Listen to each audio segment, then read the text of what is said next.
Open sesame! It's way too early for this shit.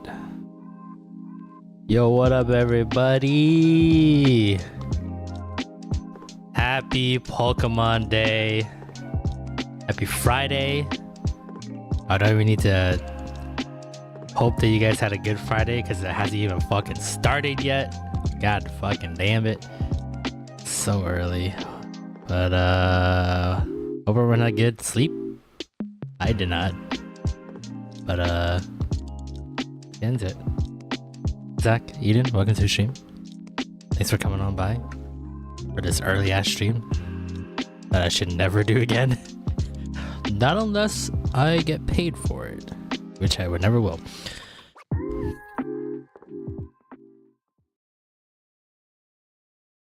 Play a nice, relaxing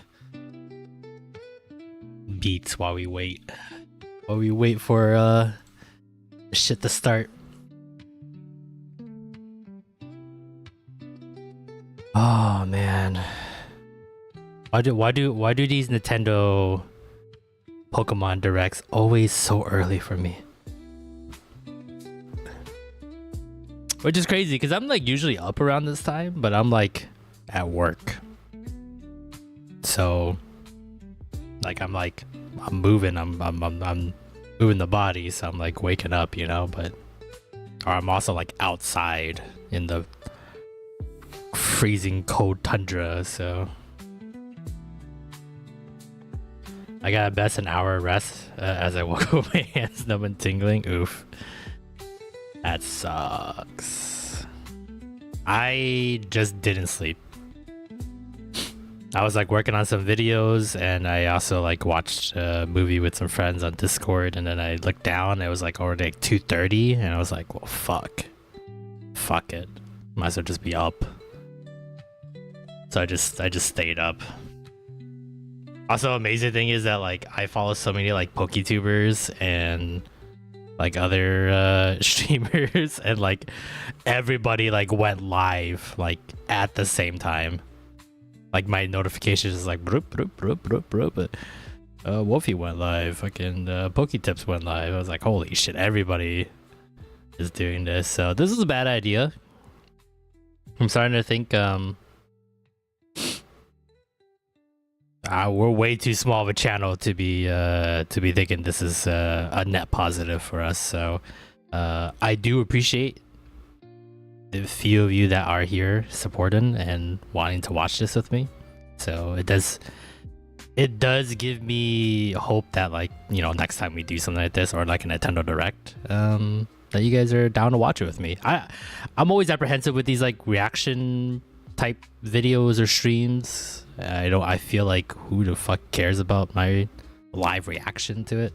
So do you think they'll announce Gen 10? Well, you know, they should, but I'm not gonna be broken up if they don't, just because I think for the 10th generation of Pokemon, like this is the pivotal one. Like this is the one that they like, there's no excuses to fuck up. You've had 2 generations on the Switch spanning 6 years that like you gotta hit on this one. So it's 7:30 for me, so it's not as ungodly for you. I mean, it's 5:30. I mean, I'm already getting up to go to work, so it's not like that big of a deal, but like, you know, I don't really do reaction stuff because I feel like I don't have exciting reactions. Yeah, I feel like I'm such a downer. I'm like, it's weird because I don't feel like I'm an analytical person, but when it comes to stuff that I really like, so, aka Pokemon or anime and stuff like that, I mean, that's why I wanted to make a podcast, and that's why I wanted to stream, because I like yapping. So it's gonna be like me just yapping a lot and not really reacting, because like the video analysis brain of mine wants to like analyze and talk about and like go over like key features and aspects, and I'm not like, oh my god, fucking Pokemon Cafe again, like, you know, like I don't know, I'm not here. So hey, Miss Rachel slaps apparently. I've only heard how good she is, but she does her fucking homework on like how to like what she does for her you know, her episodes. So, which is like more than I could say for any of the shit that I do on YouTube. So.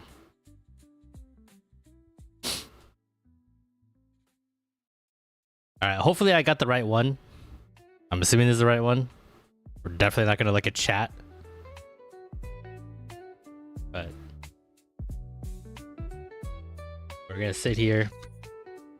I got a plate full of fries and nuggies because that's a good breakfast to have. But I was out of eggs. I didn't realize I was out of eggs, so I don't really have like a breakfast meal.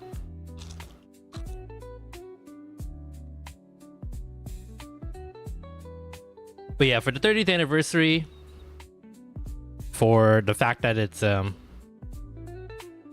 been 4 years since Scarlet and Violet,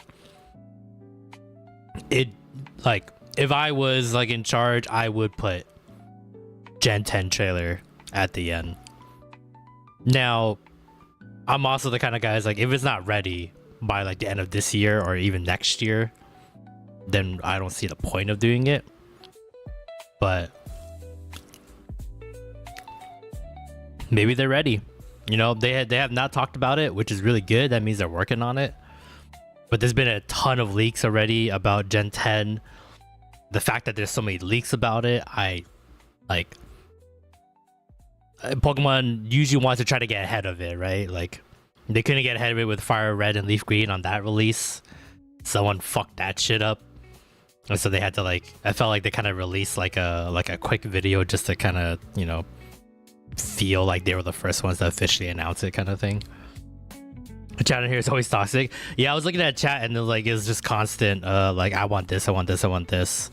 And people thought the rec started like at 5:30 because the stream said it was gonna be starting at 5:30 and they thought it was gonna start right away. So I saw a lot of slurs on there as well, so you know how it goes. But yeah, I wouldn't be surprised with Gen 10. If it was any time to do it, it would be now, especially if it's going to be at the holiday season this year, which, like I said, with how many leaks have there been, there's been a shit ton of leaks with Gen 10. We should be seeing it soon. That's for damn sure. There's not going to be another couple years waiting for development. It is coming. So, but other than that, it's going to be like one of those. I was talking about this last night on last night's stream, but they're going to have the 4 horsemen of games that people don't give a shit about, or the majority is Pokemon Unite, Pokemon Cafe, Pokemon Sleep, Pokemon Masters. Oh, actually, I really love Pokemon Masters. I really like that gacha game, but I had to jump off that train. So, but there's always gonna be updates about that. You know, 30th anniversary, the events happening. Pokemon Go probably another one too. They'll probably get some type of some minutes to this you know, to this Pokemon Presents. So other than that, I saw a news article that said there's only 25 minutes, and I feel like that's really short for a 30th anniversary presents. So either Pokemon don't have a lot to present, or they, I don't know. To me, I feel like they kind of copped out a little bit, maybe with the 25 minutes, and like a good chunk of it will be like a 3 or 4 minute, like nostalgic 30-year anniversary, like, you know, they're going through all the generations and stuff like that. So I would like it. I would like that type of video anyway, because I'm a nostalgic motherfucker, and I would definitely probably like tear up thinking about it. And experiencing it. But other than that, in terms of announcements, I feel like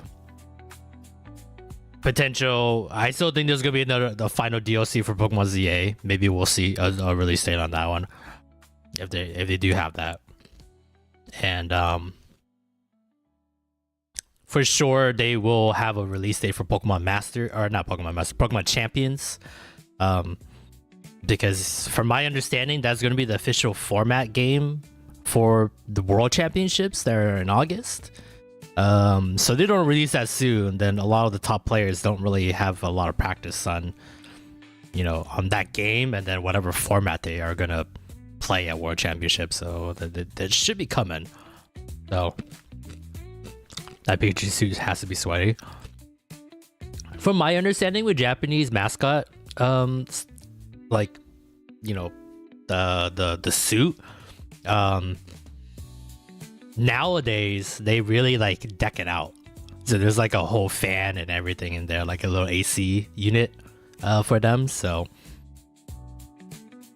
probably heavy though, but from my understanding, they've gotten better about it. But who knows? Who knows?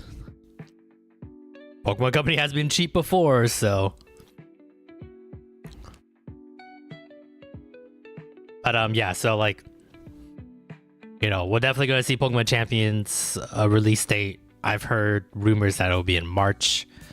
Why not have it with Pokepia? It's not like they're the same game, so it's not really that big of a competition in terms of like where you're gonna sell, especially since Pokemon Champions is like to me like an evergreen content. Like not unless it's something drastic, you only need one until like the next system, right? And we just got the Switch 2 last year, so you know, if you want to upgrade Pokemon Champions, you do that with just, you know, actual just updates with X packs, and you know, whatever that case may be. So I mean, like, if you want to fucking fuck people over and make like a Champions 2 and force people to buy it for $60 again, that would be crazy. So but we'll definitely see something, whether it be price point, you know, a release date, something. I feel like that one's gonna be the most important one. And then Gen 10, if it comes out. I mean, like, Gen 10 will obviously be like the most important. That's the one everyone's looking forward to. But like I said, if it's not ready, don't worry about it. Just fuck it. So fill up the rest of the time at Pokemon Cafe and how we like to rotate our finger to make Pokemon coffee or whatever, however that game plays. So to me, the biggest surprise would be a different type of Pokemon game, like a spin-off, right? Not Pokepia, obviously we already know about Pokepia, but if they somehow talk about like a Pokemon Mystery Dungeon, which would like make my heart go aflutter because I love the Mystery Dungeon series, or something in the range of like a Pokemon Coliseum or XD Gale Darkness, all probably never gonna happen. But you always hold out hope when it comes to these like 30th or 25th or 40th or whatever anniversary, you know, especially and the multiples of 5. It's always time to bring back something of the past to like really get the nostalgic bait going, right? So Mystery Dungeon is like one of those key ones that there's quite a big niche fan base for that series. So I would be surprised it happens, but that would be what my wish list would be. So, but my guess is that the surprise is gonna be either Gold and Silver or Heart Gold Soul Silver will be purchasable on Switch 2, which will make me really sad. The fact that they are just gonna release these games on Switch 2 for a price point where a price point that I don't agree with, but if it gets more people into Pokemon and it gets more people remembering about how good Pokemon was, then, you know, it sadly is the price I have to pay for that kind of stuff. So, but something of that nature.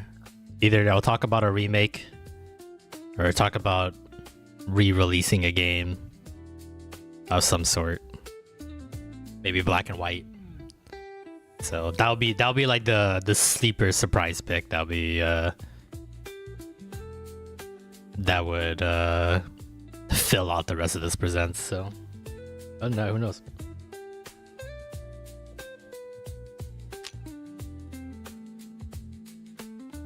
You know, eating chicken nuggets at 5:45 in the morning? Not a bad idea.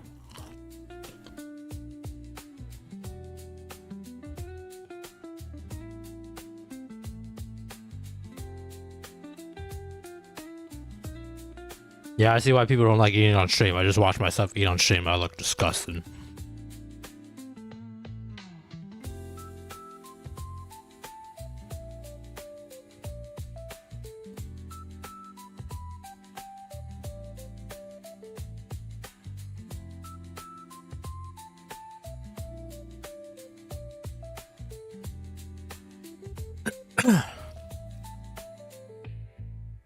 It sounds disgusting. Thank you.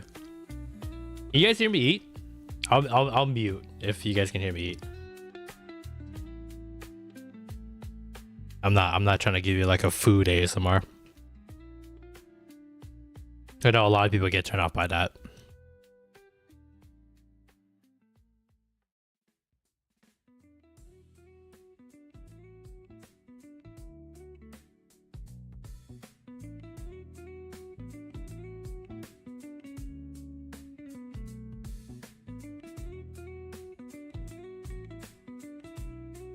Yo, this little promo video that they're doing, I've noticed that they have 1025. You know, obviously how many Pokemon there is. Like that counter. So that's gotta be Gen 10 coming, right? Like you gotta watch the counter go up. And I'm gonna be like really sad because then I look at my shiny living dex tracker and then I realize I have to raise up the number by another 100.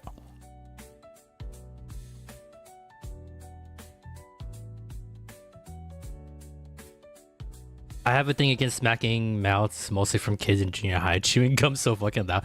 I don't know how people chew gums like that, where they're just like the whole jaw is like dislocating and coming back.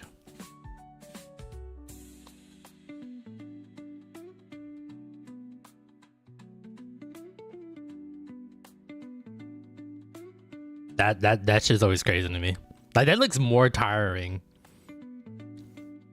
than just eating at that point. Like you're literally eating the gum.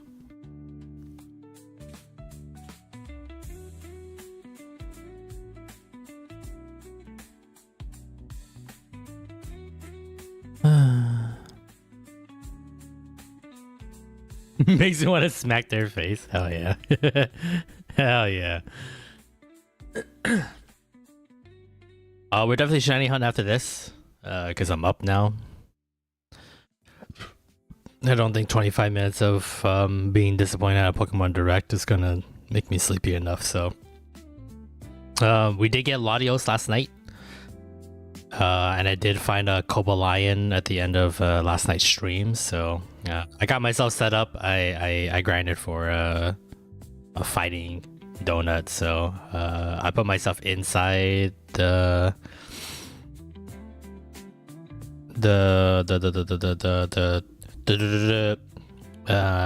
put myself inside the hyperspace already, so now I just have to run back and forth, so yeah, no worries, Zach. I mean, if you want to pass out now, totally cool too, man.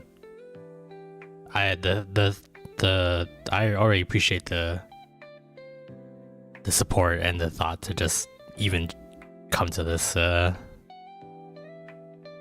stream. I honestly thought I'll be streaming to like literally nobody today.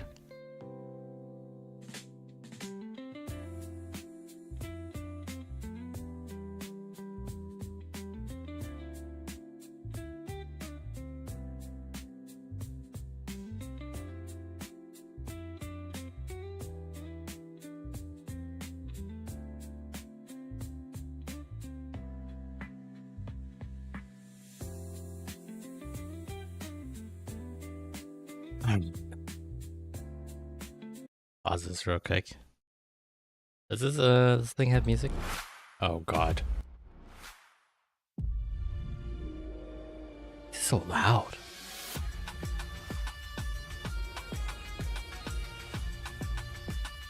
What song is this? Why not just play like songs from the games?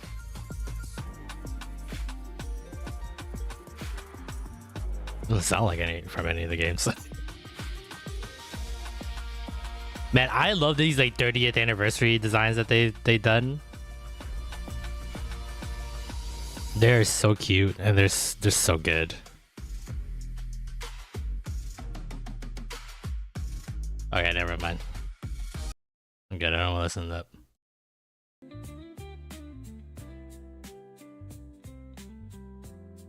Oh wait, hold on. I gotta support all the friends. I gotta fucking bust up all their streams. Everybody's fucking doing this. Yeah, maybe. Yeah, I don't know.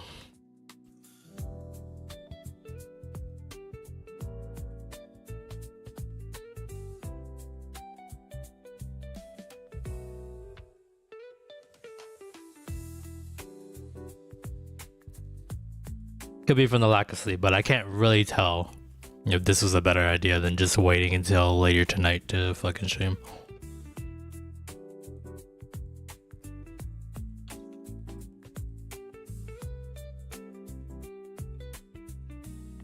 Pixel Pokemon games with 3D?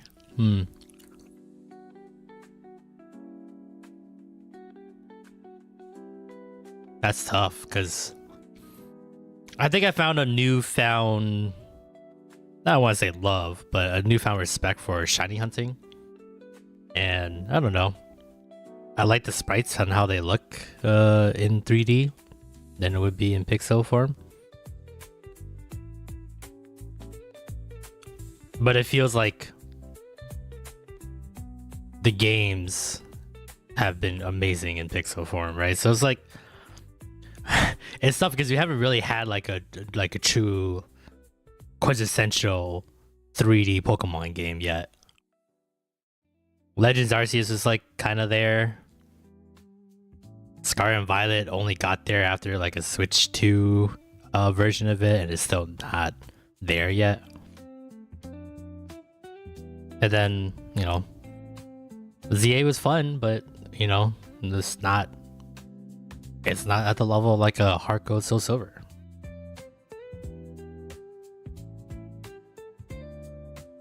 But I do like the art for both of them.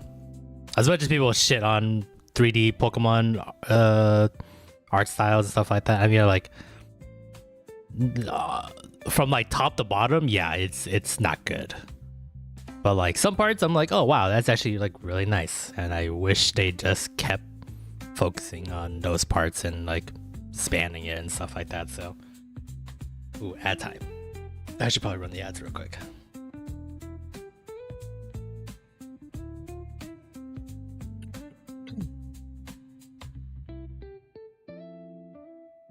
I did see someone, I think it was called Pokemon Fix, and someone like made a proof of concept by using the Octopath Traveler engine and made a HD 2D Pokemon game. Oh yeah, no, yeah, absolutely look lifeless. I totally agree with that. So I think to me, that's why like for me is like always the kind of thing where like I have this thing with Pokemon when they like introduce new Pokemon. I look at them, I'm like, okay, cool, whatever. But I don't fully judge them until I see them in anime. If that makes any sense. For some reason, seeing them in motion gives me a better understanding of what the Pokemon is. And like what the idea was or what they were trying to get at with Pokemon, right? Because every Pokemon, I know some of them seem useless, but they all serve like either multiple purposes or a single purpose, right? Like that's kind of the idea of having so many of these Pokemon, right? They push some kind of agenda, some kind of idea or whatever. So, but like, you know, I don't know. It's crazy how like pixel sprites, you know, I think it was like Gen 4 or Gen 5, they did like a little dance when they came out the Pokeball and stuff like that. It wasn't amazing. It wasn't like they all did something different, but it was something just like, oh, we can get to that point when we get to 3D models, and then we get to 3D models and it's just like, you know. Then we have Pokemon Stadium, and Pokemon Stadium made them look really like interesting. Ugly though, so at some points, but at least it was interesting. Yeah, Gen 5 had a fully animated sprite, so it's just like there's a lot to be desired on that kind of stuff, but I always like, I don't know. I guess for me to like curb the disappointment is just like, oh hey, I have the Pokemon anime to look forward to. And then I can finally see these Pokemon, because it's always like, you know, they'll have an episode for every Pokemon, so it's just kind of like, you know, I can understand and enjoy the Pokemon. I mean, even if it's not my favorite, I can see it for what it is and appreciate it, because there is a certain way to design Pokemon, and as much as you like it or hate it, you know it's a Pokemon. That's what it feels like to me. I'm not too big on Fakeamon games, because like it's really rare for me to look at someone's full list of Fakeamons and be like, yep, I can get behind it. So like, I don't know, it's tough for me. It feels like, to me, Pokemon Company, for better or worse, it feels like there's a story between every Pokemon. And sometimes when I look at Fakeamon sprites, I feel like they're just trying to fill an agenda, where it's like, oh, no one's done fucking capybara, I just made a capybara. It's like, cool, but like, you know, there's got to be more to that. There's got to be a story to that, you know? I don't know. I could be crazy. I could be just being a fucking Pokemon tit sucker, you know? But like, I don't know why I chose that word. That's like a horrible word to choose, but okay, see, now you're playing Pokemon music. What the fuck? But yeah, so I don't know. That was a very long-winded answer to just saying yes or no, or one or the other. But you guys know me already. If you've been here long enough, you guys know me. I talk way too much.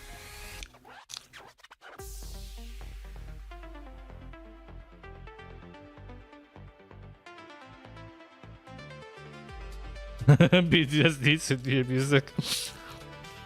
I thought you put it right at the end. It gets everyone awake, basically. It's like, oh shit, she's coming. She's coming with her Garchomp.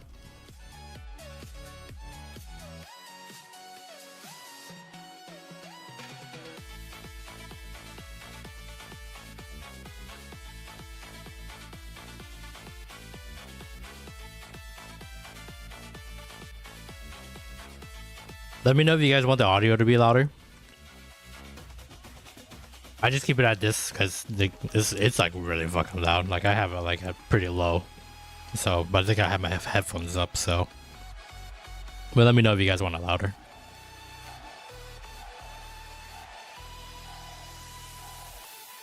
I had the English version, right? I swear to God, if we start watching the Japanese version, I'm gonna be fucking sad. Because I have no idea what the hell's going on.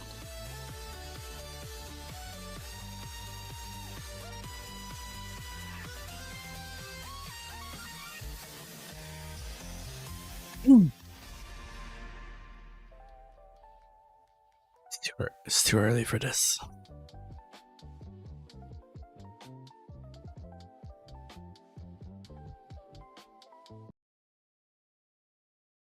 Oh no. Oh no, my internet.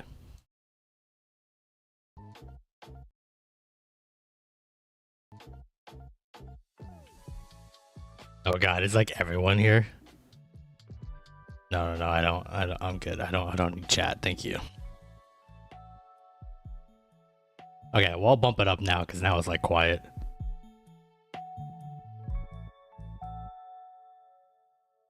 All right, boys and girls, here we go. Don't be fully disappointed.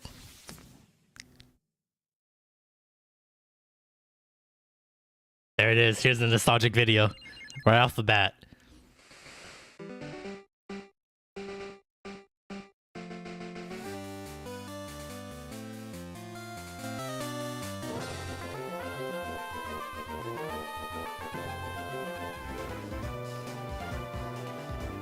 Dude, Ruby Sapphire music fucking slaps.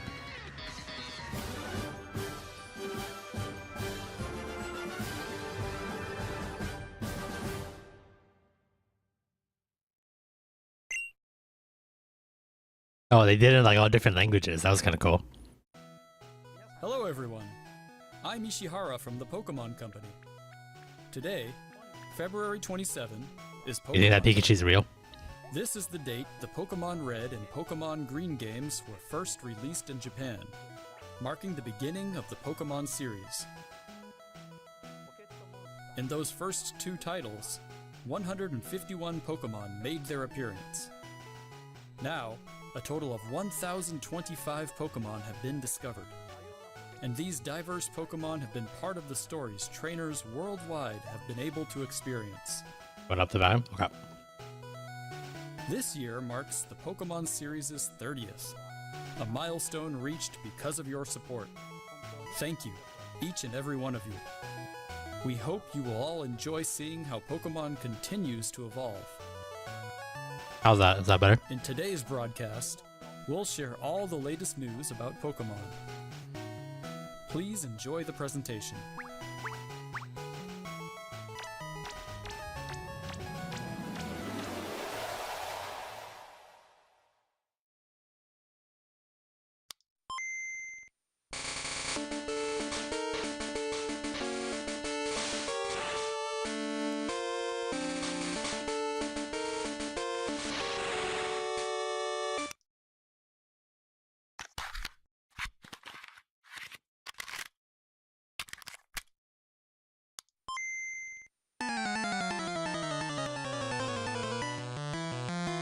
The brick.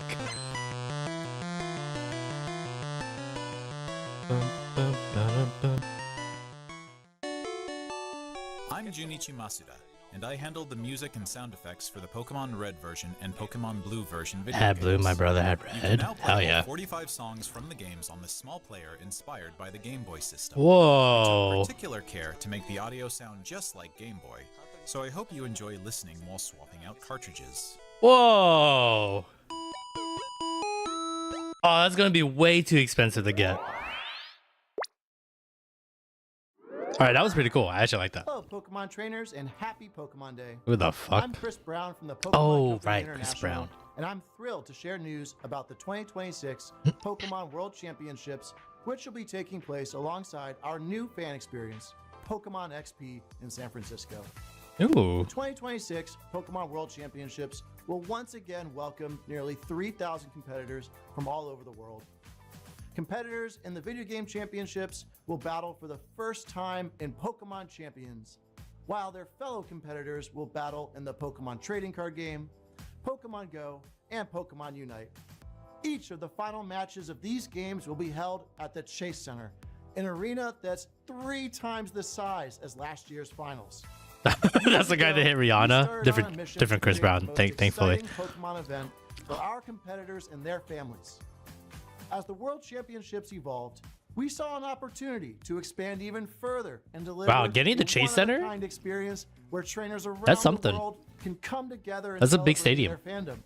As we celebrate 30 years of Pokemon, we invite all of you to the inaugural Pokemon XP event. Fans of all ages can expect fun activities, including interactive exhibits, pin trading, cosplay showcases, unique panels, hands-on workshops. I don't want to go. exciting partner collaborations, I get a chance to go. I think I and might of want to go. course, visiting the Pokemon Center pop-up store. To celebrate this new experience, today we're giving you a first look at a truly special piece of art illustrating Pokemon XP alongside the highly anticipated World Championships. That's cute. Whether you're joining us in person in San Francisco or from home on our live stream, we can't wait to see you this August. Thank you, Pokemon trainers. And thank you for not hitting Rihanna.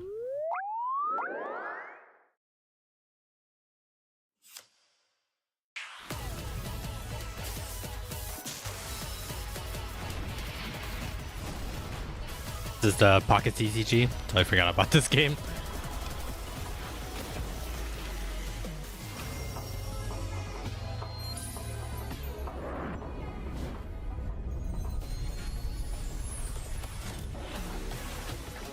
Oh shit, they got tag team cards. Oh, never mind.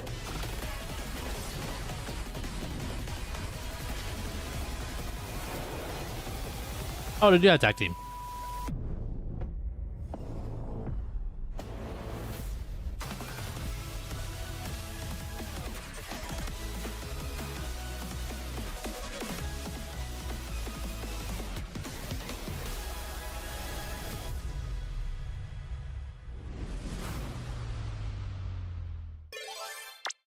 What the fuck was that? What the fuck was that? They're releasing TCG online? Like an actual good one? To gloss over that fact. Okay, cool. Thanks, man. I'd love to hear. I would love to hear about Pokemon Go again. Go so far will return. And there's a 2-day Pokemon Go tour event starting tomorrow. We also have a promo code to share. Did he have all the Pokemon in Pokemon Go yet? It's been like 10 years.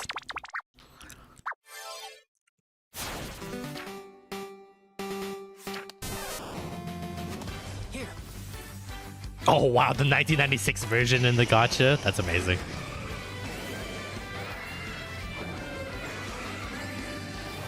Wow, the original red, huh? Let your curiosity shine. Like a twinkling star.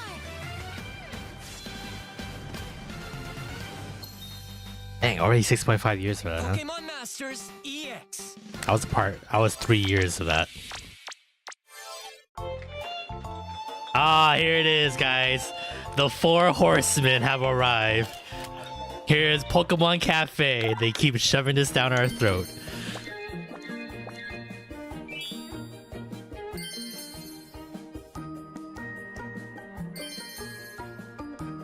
At least the Pokemon are really cute. But like, goddamn. Alright, give me that Pokemon Sleep, baby. Pokemon Sleep or what? Pokemon Unite? That, see? See? The 4 horsemen have returned.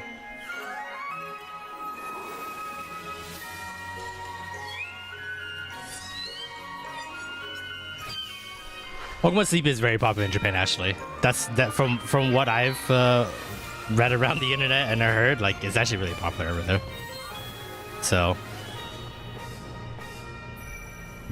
and you catch Pokemon while you're sleeping, so I guess, you know, whatever you want to do to fill up Pokemon Home better, but there it is, Pokemon Unite, the final one. Moltres and Articuno will be joining the fray. The magnificent power of the 3 legendary bird Pokemon. I'm not gonna take credit for predicting this because it's not even a prediction. This is literally like Pokemon Company thinks this is foreplay. Like this is a good foreplay before like the actual you know, releases. What? Did you say Electrode Volleyball? What the fuck was that? What the fuck does that mean? Ah, someone to add to the 4 horsemen. Cause they made so much money off of TCG Pocket, this shit ain't gonna go away anytime soon. I love the idea of TCG Pocket. I'm just sad that it's not just the actual TCG format. I don't like this like speed dueling that they do with this game.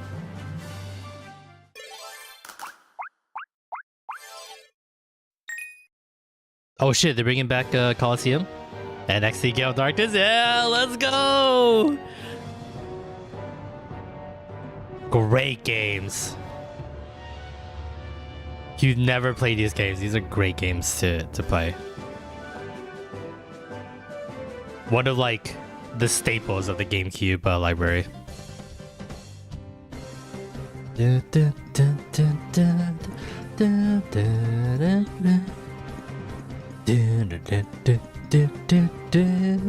I'm really surprised they went with Gale Darkness. Coliseum out on GameCube? I don't think it is, right? I just read this so many times. I think I know I've been Coliseum quite a few, but I think Gale Darkness I've only been like twice.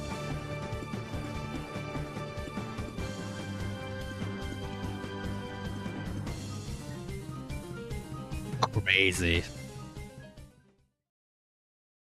Well, not crazy. It was bound to happen, right? From the Pokemon Company. This. I'd like to give you all some additional updates as we share the latest news on our games. First off, we have information regarding the Pokemon Fire Red version and Pokemon Leaf Green version games coming to Nintendo Switch. The Pokemon Fire Red and Pokemon Leaf Green games, remakes of the Pokemon Red and Pokemon Green games in Japan, were released on Game Boy Advance in 2004. Today, these games have been made available to play once more as download-exclusive titles on Nintendo Switch and Nintendo Switch 2. I like how it seems sorry, but actually had quality of life stuff. Yeah, We for sure. plan to make these titles compatible with Pokemon Home in the future. This way, you can bring Pokemon obtained in other Pokemon RPG series titles on adventures with you, or you can send Pokemon to interesting. Pokemon champions. It can go in and out of ZA. I thought ZA was only going to be purely Gen 10 stuff, but... Next, we have some news about Pokemon Champions. Alright, release date. So far, everything that we talked about is happening. Everything that we predicted was going to happen is happening.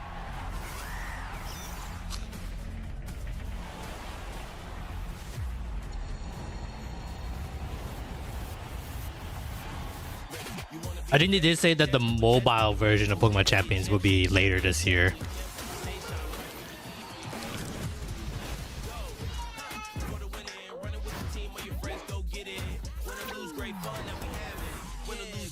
Looked like everyone had a Switch 1.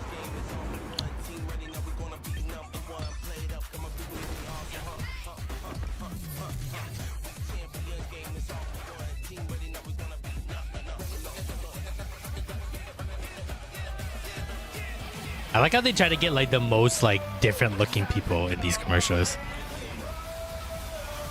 Anybody can be a potential top trader.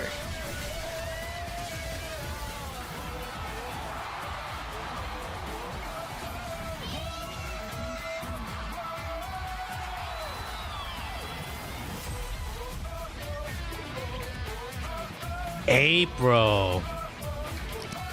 Soon. Okay, not bad. We the chair.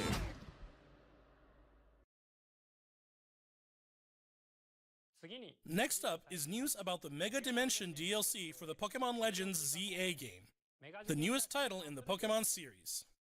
Please take a look at this video.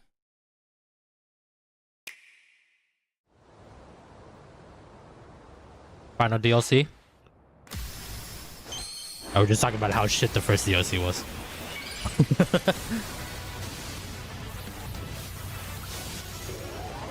I swear to God, they just announced another season battle. I'm gonna jump off a bridge right now.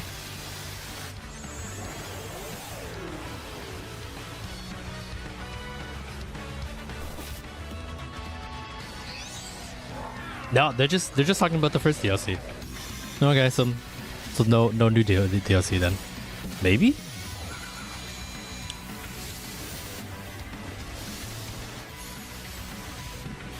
So I gotta get those Pokemon.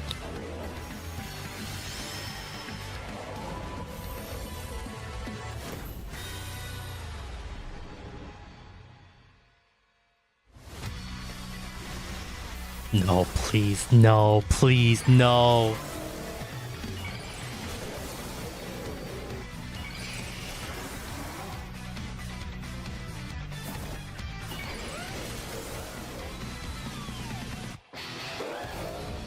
You know, we haven't been able to get Mega Garchomp C yet, right? Maybe it's just like an update.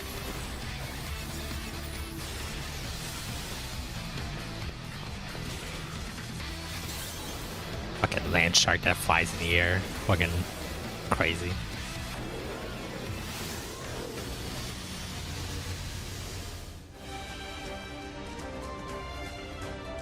Oh, what a shame. No second DLC. What was the point of that then? A new Mega Evolution of Garchomp, Mega Garchomp Z, has been Bro, discovered. a whole 2-minute This trailer? gift will become available for the Pokemon Legends ZA Mega Dimension DLC after this presentation concludes. Ah, you gotta After buy playing this Mega gift, Garchomp Z. you'll Get be able to fucked. detect a special hyperspace distortion where you can encounter Mega Garchomp Z. You can obtain a Garchompite Z stone by winning a battle against Mega What a Garchomp bitch. Z in the special pocket of hyperspace. What a bitch move. Next up, we have some news about Pokemon Pokopia. Pokopia, right? That's what he said? Pokopia? He said Pokopia, right? Pokopia. I'll fucking say that name wrong every single time we start streaming it next week.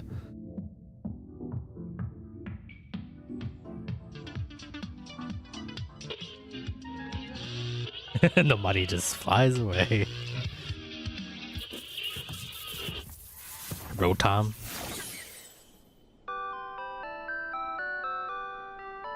Rotom speakers? Oh, Rotom stereo. I'm sorry, stereo Rotom. Is that curious looking stereo of Rotom? Did it get enticed by the music and hop inside? It's really energetic and seems to go by DJ Rotom. What Oh, happens bro, if you gotta have a put better CD in DJ the name game? than that.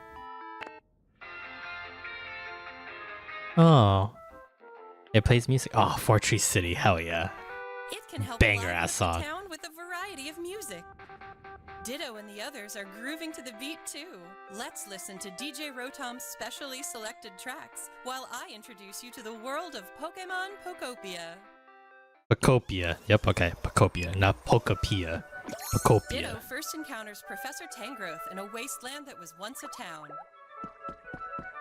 It seems Jesus, like those Ditto hands is are working fucking alongside other monstrous. Pokemon to develop the town. Wow, there's This Ditto's gonna get. This Ditto's gonna give me like body dysphoria. Like, course you can't just go like, for all, I and can't it's match these standards.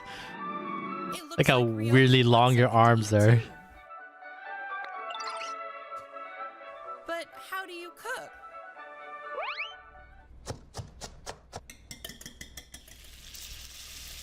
Well, there's a cooking portion. Huh? What the fuck? That's so Oh, it's fucking this one. Alright, I get it. I get it. It's cause he's fat. That's why we make him the fucking cook in this game. I get it. a Greedent appeared. Okay, but the fact that he's carrying his utensils on his tail is actually pretty smart. That's really cute. Chef Dente can teach you how to cook all sorts of dishes. Dente? His name was oh man, just take my $70 Each already. Pokemon has different foods Fuck. they prefer. Some Oh, I dishes gotta will cook even different for power up everybody? your moves when you eat them. This will make it even easier to develop the town. Try bringing Pokemon you've befriended on an outing.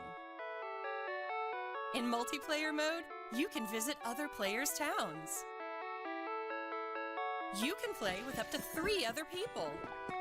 First, let's play some hide and seek. I wonder where everyone's Okay, hiding. so people can help you with your there you game, are. your island. It's not a separate one. There's someone here, too.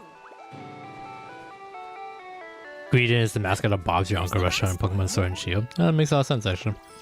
Whoa! You can transform into objects, too. Wait, why? That was a fun game of hide and seek. Oh, this is like the trend that people were doing on Pokemon Scarlet and Violet, where you like build something this can like pretend to be a Pokemon and like try to walk around the Blueberry Academy. You have to figure out like who's not a real Pokemon. There you go, can prop develop hunt. a town, That's the yeah, like a prop hunt kind of game. or go on Wow, they far-off built that into the adventures. game. Interesting. Wow, it is so Adventures may Minecraft. await you as well. Wait, Raiko, yo, Raiko, that's Gen 2, baby. World gets bigger and Jodo, bigger. Jodo confirmed. Developing Jodo towns remake coming one confirmed? step at a time. Pokemon Pokopia. Available on March 5th. I like Pokopia better. I like saying Pokopia better. Pokopia. Pokopia is the correct way of saying it. Wow, I buy it early, I get a fucking Ditto rug. Not a real one though. Great.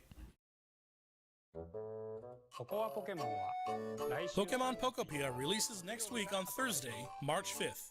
We hope you enjoy working with Pokemon to develop a town from the ground up. I'm gonna make it dictatorship city. Today, One big we tower that covered everyone's all gotta the fucking deal with me. information you see here.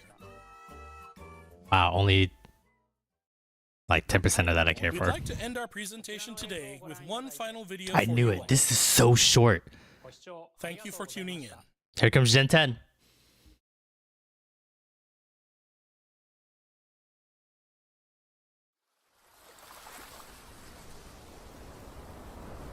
Oh shit, the fucking leaks are true.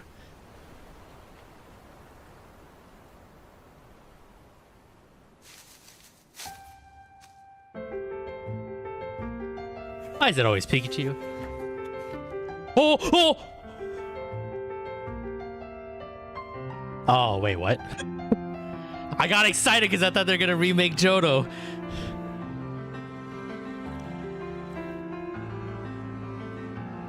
These are all the Pokemon games. Is this just a nostalgic video? The paintings are really nice though. There it is.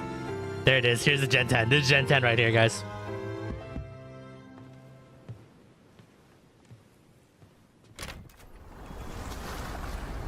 One giant world game without ears. Yeah, don't just get me like that. I thought, okay? I thought. It was my bad.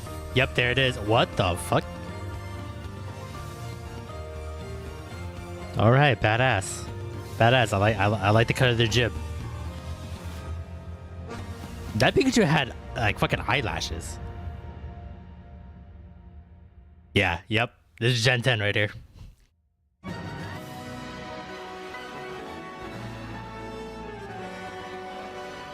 Oh my god, a working windmill.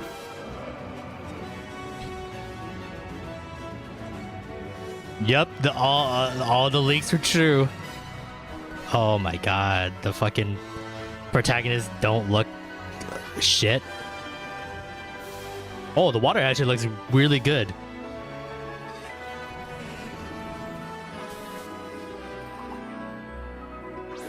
Why does Pikachu look so desaturated? He looks so pale. Is that just me? It doesn't look terrible. Let's go. Well, I mean, this is just a cinematic trailer. You know how these goes.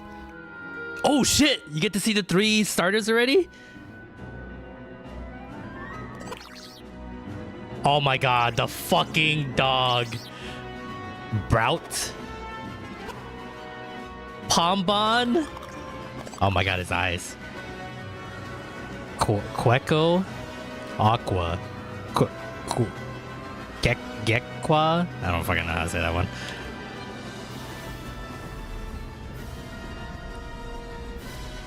Ooh, is there gonna be a lot of underwater traveling in this game?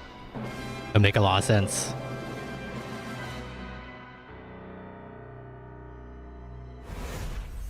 I'm trying not to say the name of the game. Yep. Yep, the fucking leaks were right. The leaks were fucking right. Wind and waves. 2027. There it is. Next year. Just, that's what I thought.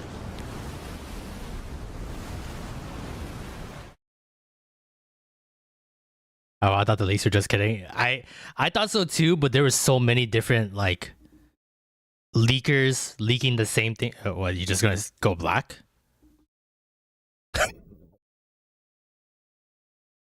That's it? Oh, okay, yeah, that's it. Alright, let's watch it again, actually. I was like, let's go watch Gage watch it again. I don't take leakers seriously anymore. It's just the fact that like all the leakers were saying the same thing, like consistently. That's it. I mean, it's next year. I think it was like the end of this year. They would have like done like a gameplay trailer to go along with it. But no, they're not gonna comment. They never comment like that. They always end it like that. But I was half expecting like a, you know, like a white background with like Pokemon floating by to like help end the stream, but see, the cinematic looks really good, but I want to see it in game.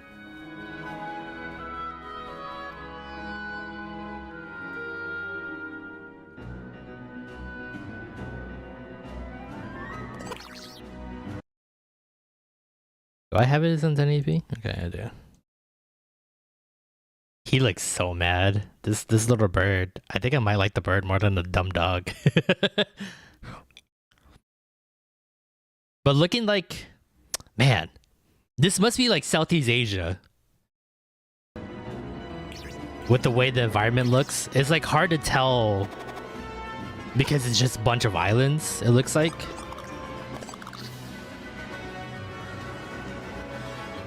Or maybe like the archipelagos, but I see a lot of like tropical, like palm trees and stuff like that. It just makes me think like Southeast Asia.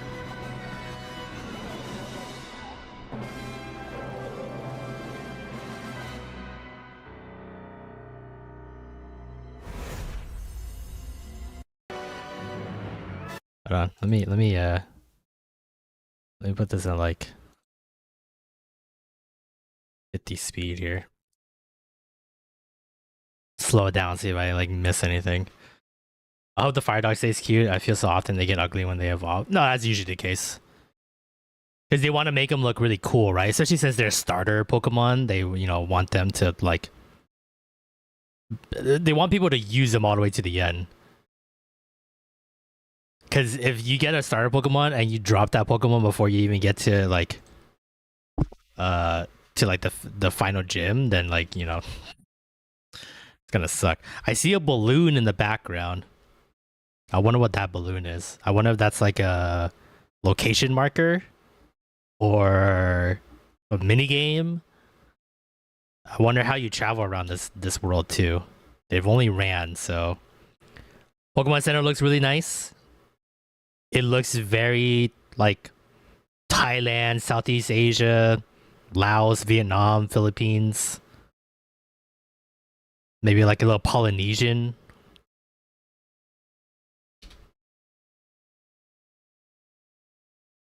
Pokemon models look pretty decent for the cinematic, at least.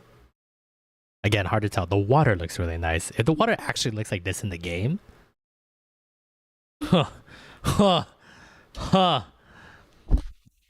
Whoops. They did say like, you know, Switch 2 is like finding the capabilities. Maybe it's like the Caribbeans?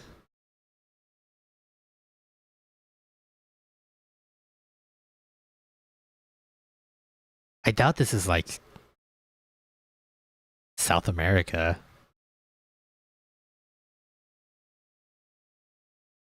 I don't know if Southeast Asia has volcanoes though. Fiji? Yeah, maybe Fiji. The Bahamas. Wait, did I say the Bahamas? Caribbean. I said the Caribbeans. Ooh, new capture animation too with the stars. Maybe they realized they needed more time on the games. That's how it should have been. The fact that it's coming out 2027 puts it at like 5 years since the initial release of Scarlet and Violet. So that means this game at least has been in development for like 6 years. Because it's usually like a year or two before the release of like the previous game is when they already start thinking about the next game.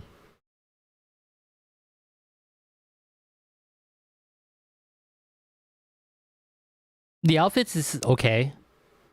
God, they gotta really get better on the customization of the outfits, though. I swear to God, if I look like if I'm stuck with the striped pants for like the rest of my life, like a Scarlet and Violet, I'm gonna cry. So I got a year to get a Switch 2, yeah, and hopefully the price of RAM goes down, so then it stops raising the price of everything else. I think I like the bird. I think he's stupid looking. I like him the most. I think I might just have you guys choose my starter though.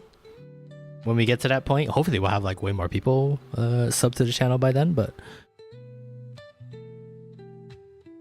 Brout, I love it just because he has a brow.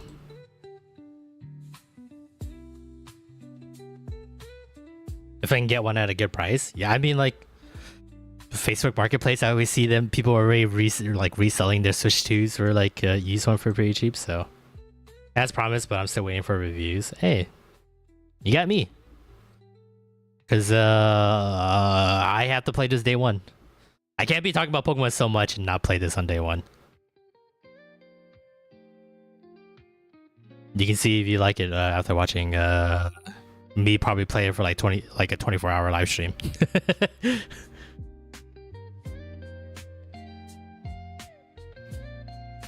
If it has underwater travel, that is definitely a severe upgrade because they haven't done that in so long.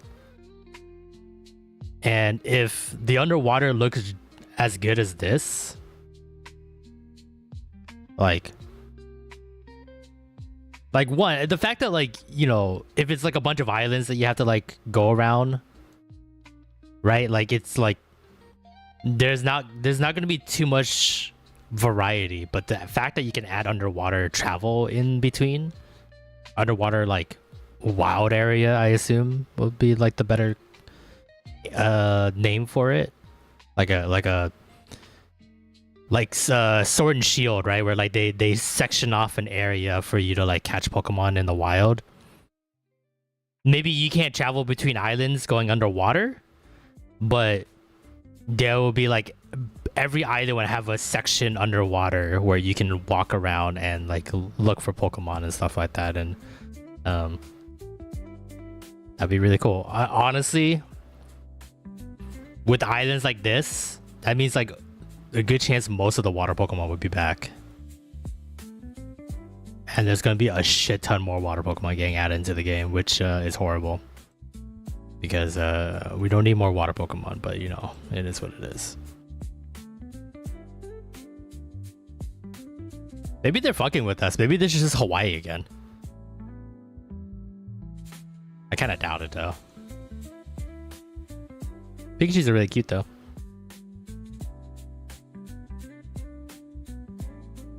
This Pikachu right here, definitely a pimp.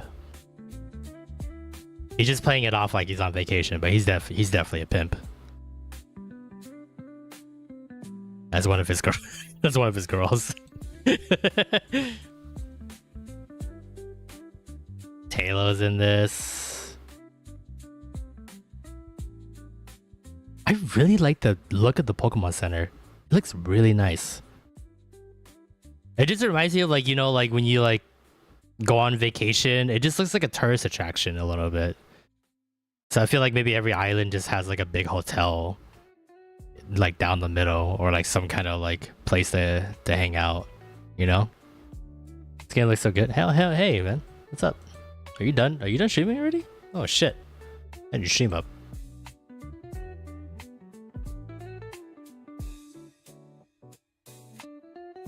But it's got the forest, it's got the volcano, it's got the underwater.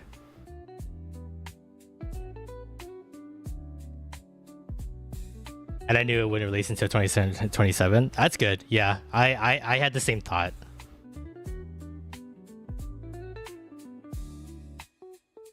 So that means they definitely want to ride Pocopia. I knew I said it the wrong way. Pocopia to the end of the year. So, oh, you got 3 hours of sleep. I just didn't sleep. A proper fucking volcano, right? Look, a windmill that actually is a windmill and doesn't lag.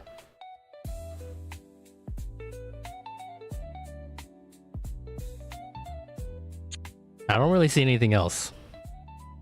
It looks like it's about it. If I had my choice, I think I'll go with the bird. But I'll definitely let you guys choose my starter Pokemon when we stream this.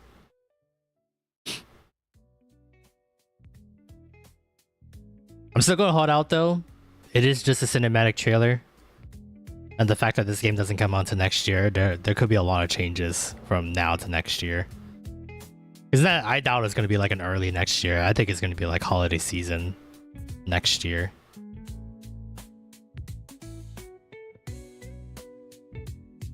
Which means if Pokemon's not on the table for the end of this year, that means we have to be getting a Mario game at the end of this year, right? It was awesome when they take their time. I feel like it has to be at this point because like 6 years in development, that's way longer than what they usually get. Haven't had a proper volcano dungeon since Gen 4, Gen 5. Oh shit. Yeah, you're right. Really surprised Gen 7 didn't really have anything like that, huh? Yeah, it really looks like Pokopia will be like the Pokemon game to have for the rest of the year. So, I'm awake, guess. Coffee here I come, oh no.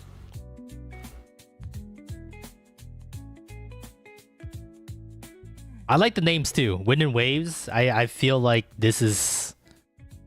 They're really starting to like push the envelope a little bit with Wind and Waves. Like the names themselves, I know they're just names, but like there's always like a theme and an idea and like a way to want to present themselves when you put the names in, right? So it's just, it really feels like they're trying to do something different. So Gen 7 had a fire area with implied volcano. Yikes! I really gotta play Ultra Sun, Ultra Moon just to get it out of the way. You know, like I did it. Because I think that now that's officially the only generation I haven't gone through. So, but yeah, if Pokemon Wind and Waves ain't coming out at the end of this year, which I didn't think it would, because like it is still Mario too, right? Like, isn't this like the 40th anniversary from Mario or something like that? Like we're like at Mario Days like in a couple of weeks. Finally broke the red and bluish colors. Yeah, these are like, it's not colors, right? Like it's a concept. It's winds and waves. So like I saw the hot air balloon and I'm thinking, I wonder if this is going to be like a 3-stage map or like 3-layer map, right? You got your like standard beach, whatever, like your ground area, and then you got the underwater area that somehow you'll travel and traverse through, and then maybe the hot air balloon, and then you'll be like flying in the air and catching Pokemon up there that way. So I wonder if that'd be the case. Yes, Sky Islands, that'd be kind of cool. If they bring back like fucking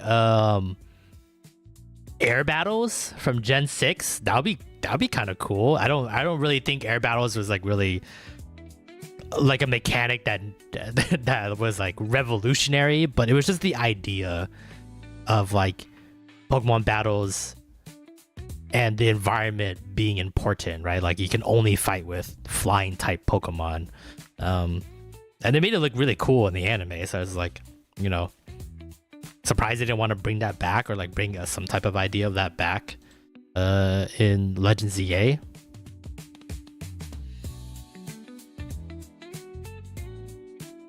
But winds and waves, that's what I'm saying. Like, is these name concepts that like there's an idea, there's something that they want to push, and like maybe this is a way to do it, right? Where like we've always thought of Pokemon as like a flat, like one-dimensional plane of existence, right? You got the underwater level in Gen 3, which is like, you know, cool. You get to use dive for the first time and you see this like, you know, whole new world underneath.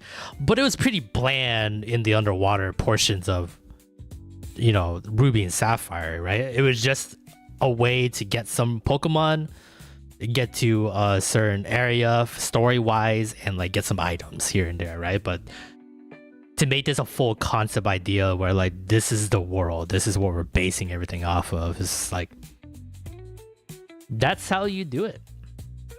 Oh, Gen 5 had the underwater ruins. Oh yeah, that's right. Okay, so there you go. That is the proof of concept right there, that they like that is underused. It's like these multi-layered, it's like Zelda, right? Tears of the Kingdom, where like you had these layered levels of the same map, right? So like it may feel like, oh, there's not a lot to begin with, but because there's 3 levels, you know, and they're so different from each other that like it feels bigger than it actually is, which is good, honestly, because I think open worlds are so tough to create, so tough to do well, that like I feel like so many games nowadays are just doing open world because that's just the trend to do, but they don't know how to do it right. And the trailer looked great, but I don't know, I have a feeling Pokemon Company, I don't think they will do good in like a really open world aspect, right? I think they are better as a linear game, but having this multi-layered map makes it feel open world, makes it feel like this is a whole region to explore kind of thing. And I feel like you can kind of get away with some of the things that make open world games really good, you know, without, you know, having the talent for it, basically. So because I don't think they can make a good open world game until they prove me wrong.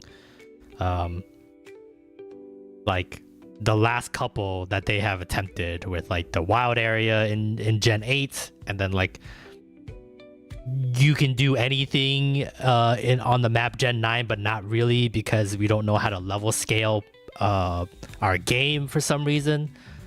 That is something that'd be very interesting to see, how they incorporate underwater and the sky, especially since this is an open island area. Like those two aspects matter a lot in terms of your theming of the region, which is very important for games like this. So it looks great. I can't wait to see more. I'm sure they're gonna trickle down concept trailers, or not concept trailers, but like, you know, just little trailers here and there, just for us to see a little bit more here and there. But I am fully expecting them to like make use of both, every like layer of the map kind of thing. So the fact that Scarlet and Violet literally opened right after the tutorial threw everything off. Yeah, like it was the idea that like, hey, we're an open world. I was like, cool, I will go anywhere I want. And then you just go into an area that has like level 50 Pokemon. It's like, well, I can't go anywhere. Like I've been okay if it was like level 15, 20 Pokemon, because then I'd be like, okay, I just gotta train a little bit. But it's like that what they fucked up on Sword and Shield too, where it's like, oh, don't go into the certain parts of the wild area because you're not strong enough yet. And it's like, it's not really that big of a wild area to be like cutting you off like that. So it's just one of those kind of things where it's like, it's not just Pokemon that do subpar open world games. There's a lot of open world games that just like, let me just put as much shit inside of it and people just have to go get it. Like Hogwarts Legacy, right? Like it's just like, it's a collectathon, which is like collectathon games are great. Banjo-Kazooie was amazing for that. Donkey Kong 64 was amazing for that. A lot of rare games. But there's no substance to it.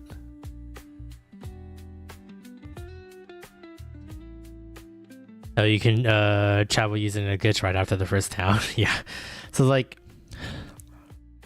it's one of those kind of things where like I I feel like there's only a handful of games that are like really good open world that really added to the world itself, right? Like Grand Theft Auto was really good on that. Red Dead was like pretty good on that. I think the Witcher series, especially Witcher 3 in general, was amazing in that.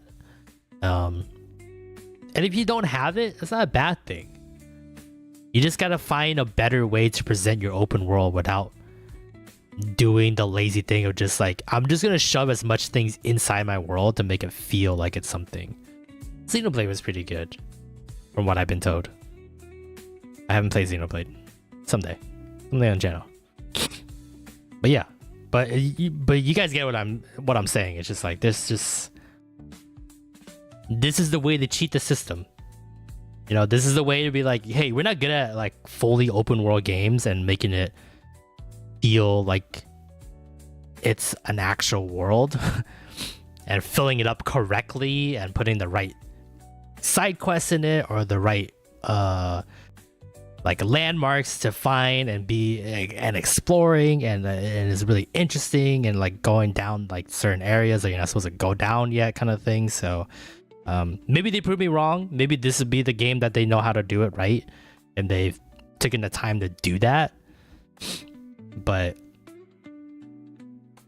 that is it's always a Pokemon. It's like I gotta see it to believe it.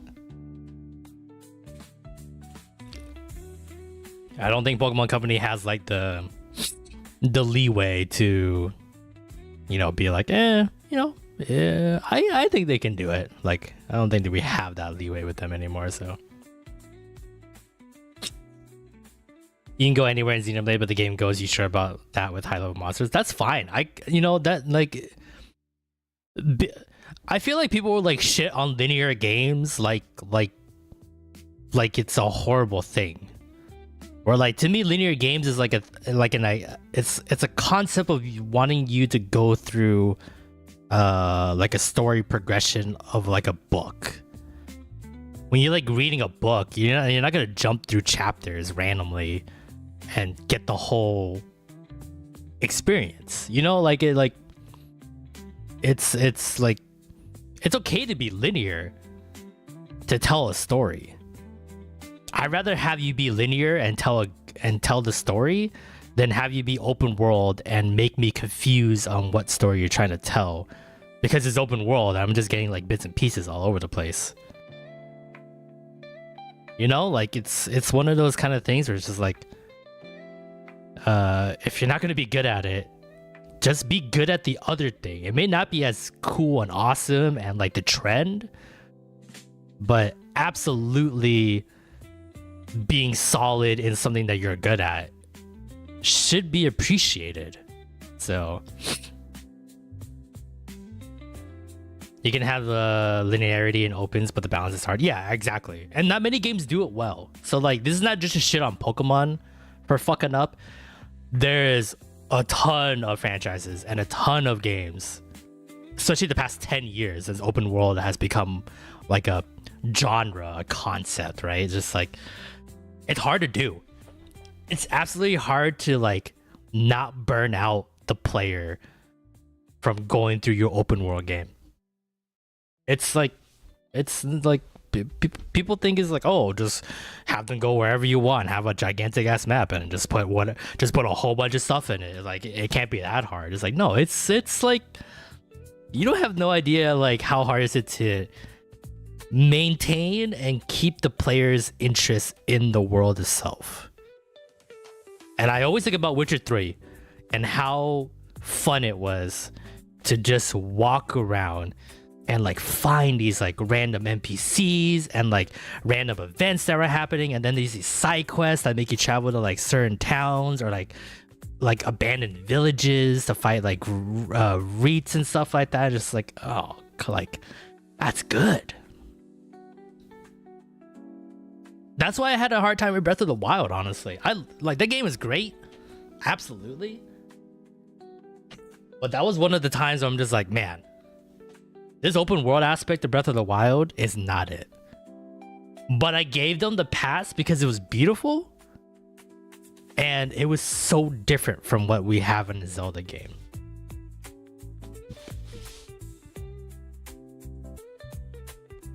You know, like Wind Waker tried, right? Like it's a linear game for the most part, right? Because like it may feel open because you can just like drive yourself to most of the squares on the map for Wind Waker, but holy shit, not every square was good. And thank goodness in the HD remake they give you the faster sail to like get to these islands faster, but in the original GameCube version like you had to ride with a slower sail, so like it's time consuming and it just didn't felt worth the time to travel, right? And only like I would say like half of the islands were like really cool design or like really interesting. Some of them were just kind of like rehashes of another island, right? Like the bomb islands, if I remember correctly. There was like what, like 4 or 6 of them or something like that. And it's just like, this is the 1 bomb island, this is the 2 bomb islands. So it was like, you know. But the balance was good enough that I was like, yeah, it felt open, but it was definitely linear, right? And that's the fine line that Pokemon has to traverse through with Wind and Waves to be good as an open world concept. So, but yeah, I agree with you, Zach. Tears of the Kingdom did it way better. There felt like there was way more stuff to do. There's a lot more points of interest that felt like I was willing to go through, especially like Zelda's Tears and stuff like that. That felt something worth looking for and traveling for, and like the landmarks for those tiers were like really cool looking when you're like coming down from above kind of thing. So it's just like you got that, you got dungeons back in that game, and that felt really good too. And like that's something that I really enjoyed Tears of the Kingdom better, and I think that it did it way better than Breath of the Wild. I know I'm in the minority on that. I think Tears of the Kingdom did everything better, honestly. So I like the system better, I like the story better, and the world felt better overall, and the dungeons felt better. Bosses were okay, but everything just felt better, better cohesively. So, but the thing is, like, from Breath of the Wild to Tears of the Kingdom, I can see the progression. I can see the vision they were trying to get with. They couldn't realize it in Breath of the Wild because they were just too early, right? But now they had time 6 years later, you know, they could do it. Pokemon, on the other hand, we've seen what they try to do with their open world concepts, and it's hard to imagine from where they were at in Sword and Shield to be able to be at a point where like, yes, this is what a open world Pokemon game should feel like. Like I said, I could be completely wrong in 2027. This could be the one to do it. You know, like this could be the light bulb finally clicking for them. No, the light bulbs don't click. You know, the light bulb turning on for them basically, and like finally realizing like this is how we do shit. You know, so speedruns of Wind Waker are fun. I really want to try speedrun of Wind Waker. Not like to like get good at it. I just wanted to try to like find the most optimal path to like beat Wind Waker the fastest.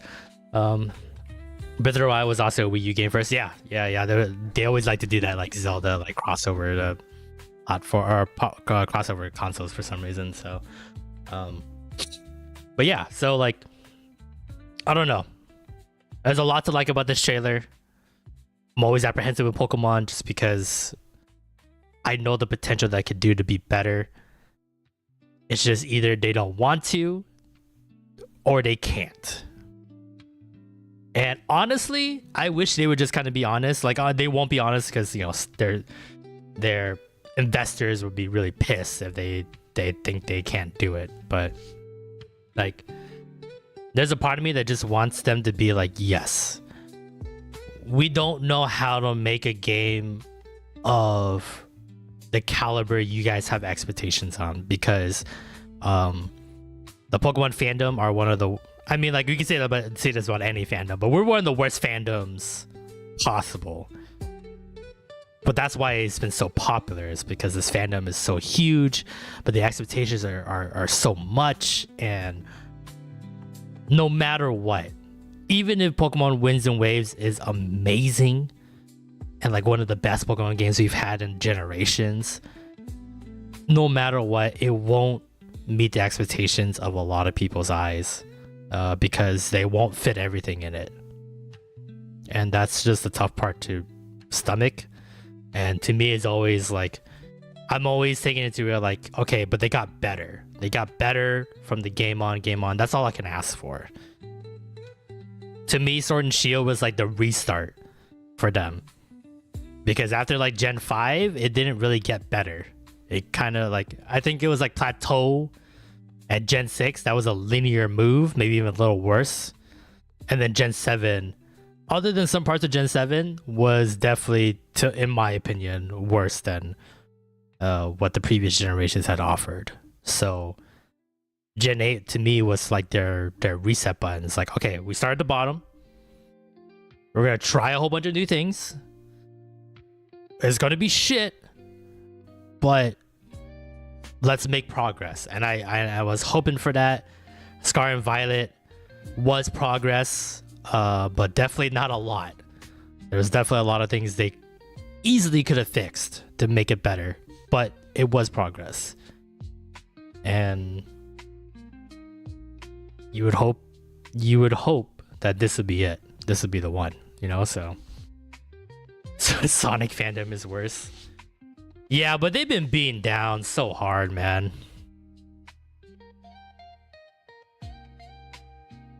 At least with Pokemon, at least like even the games like are like bad. They're not like, you know, Sonic 06 bad, you know, like Sonic fans deserved so much more than the shit they got in the 3D Sonic era. But now they're getting it, right? Thank goodness. Because I'm not I love Sonic. I'm not like a diehard Sonic fan, but I love playing the Sonic games, and you always want them to do better. You always want them to improve. Can't be perfect. There's always going to be things to nitpick on, but it's kind of the nature of life, right? So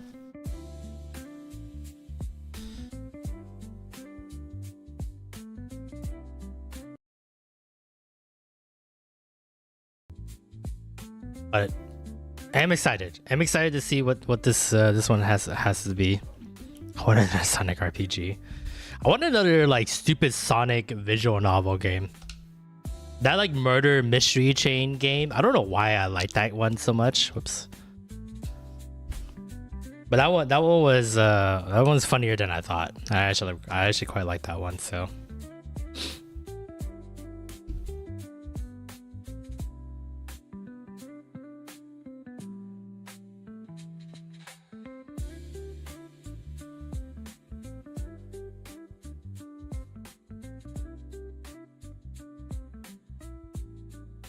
But boy, oh boy.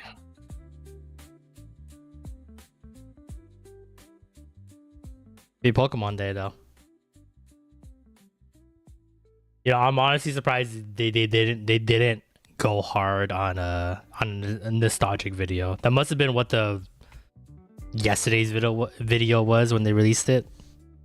They did like a little like 30th anniversary with all the logos and stuff like that, and played a little bit of like nostalgic train there. So I'm surprised. I'm honestly surprised they didn't try to milk it.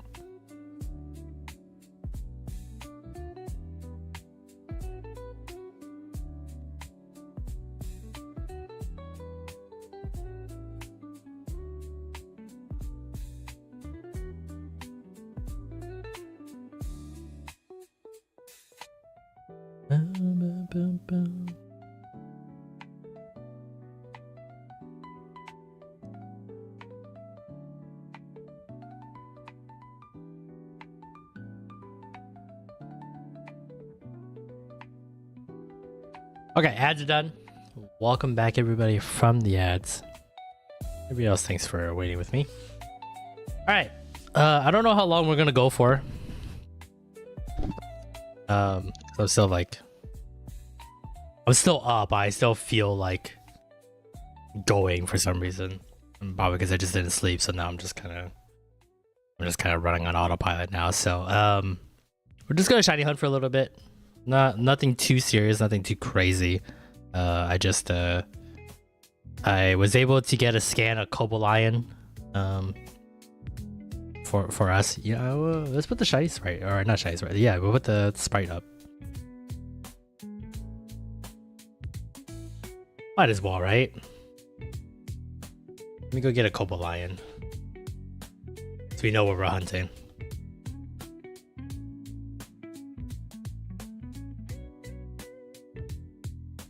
But yeah, I have another legendary that we're gonna do. Finally got Latios last night after counting in Chinese to get the Latios. We're counting in French, and then we counted in Chinese, and it worked. So I'm not gonna try it again this time because I just have to run back and forth this time. It's not gonna be like a soft reset. I don't have time to like mess around with the Google Translate, but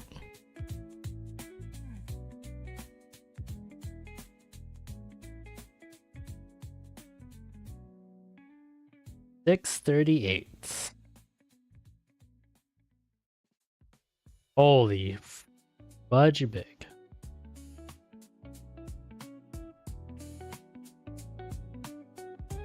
There you go. I believe he's like light blue, but he's dark blue in his shiny form. So, but it is a pretty stark difference. So it should be easy to spot if we get lucky here tonight. If we get lucky here today, it's fucking morning. So there he is. So the idea is just to run all the way to this bridge and then run all the way back, and this is enough distance for him to respawn. And now we wait. $10. I fucked this up and not noticed the shiny, and then we run out of time. That's it. I could try to find a macro for this, but I don't know. We'll see how long this takes. If we're doing this multiple shapes, maybe I'll find a macro for this.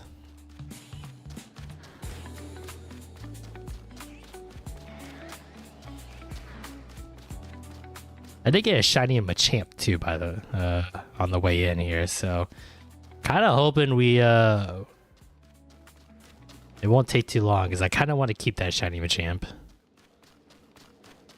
so I don't have to trade a shiny for a shiny. That's not it, right? Nope. It's hard to tell because it's like dark shadows. It makes me think it's dark blue, but it's gotta be like dark blue, right? Not like shadow blue. Alpha shiny Riolu. I would like to keep you. I would like to get you, but I gotta focus on this.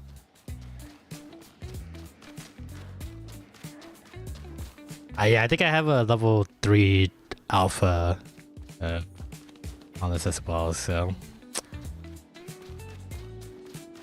But I have troubles catching alphas because they're really fucking annoying to catch, and I feel like that's gonna just take up all my fucking donut time here.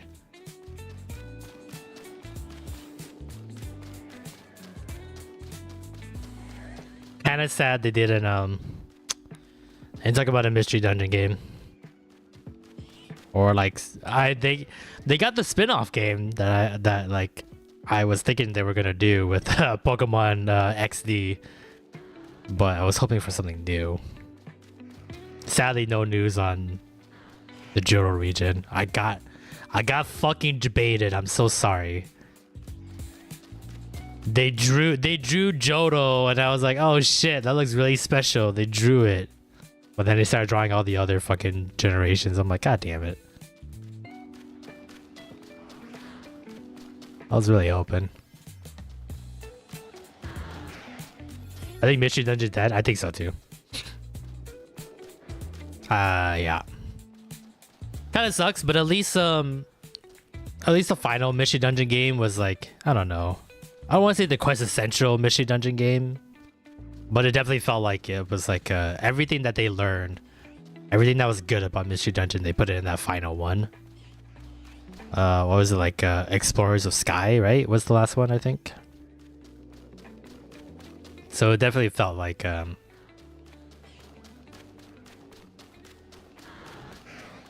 definitely felt like at least it went out on top. It felt like it didn't feel like they like released like an absolute like shit version of Mystery Dungeon for the last one, kind of thing. So, but it is a shame.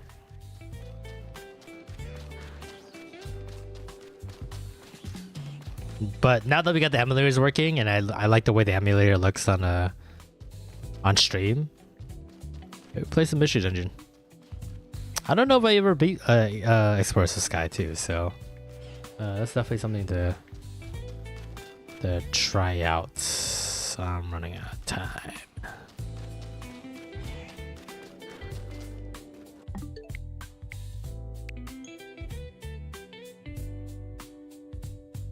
Yeah, it didn't have to be Mystery Dungeon. I just couldn't really think like what else they would want to do. But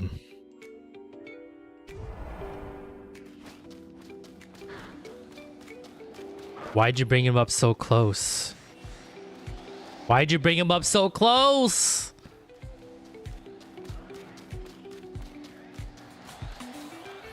Oh my god. Oh my god, yeah, I'm just gonna fucking fuck this.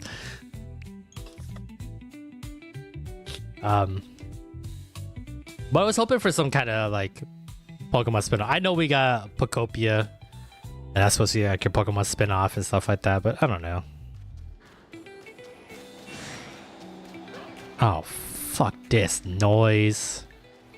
The only legend that has an issue is Virizion. I'm not looking forward to that then. If you're saying that, then it has to be true. It's gonna suck.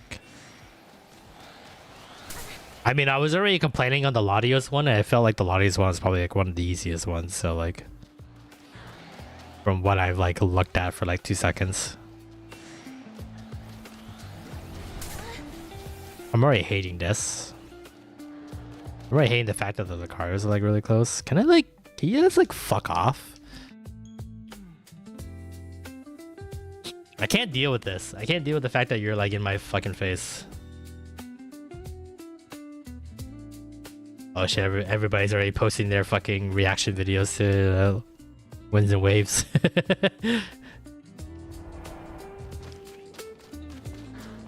Oh my god, I'm so boned. Why? Why'd you guys move up? Why'd you guys so close now? I don't want to like run away. I gotta like make these guys like go away, right? I gotta make them like fucking...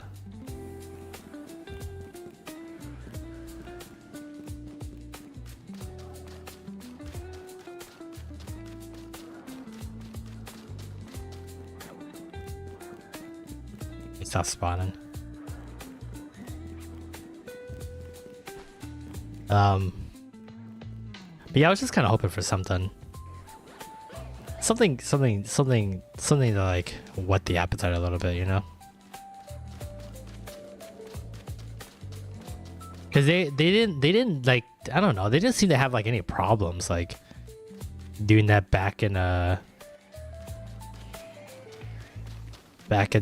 old days, where it's just like, let's make Pokemon Conquest, let's make Pokemon Mystery Dungeon, you know? They're like throwing everything at the wall, right? Like, I even like Pokemon, what is it? Chose? Pokemon Rumble was like silly and I like that for some reason. I don't know.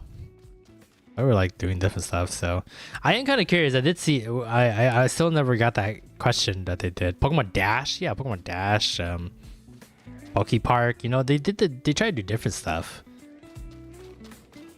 and I like the ambition for it. So surprisingly, those games were like more fun than you would expect. So I was like, I don't know.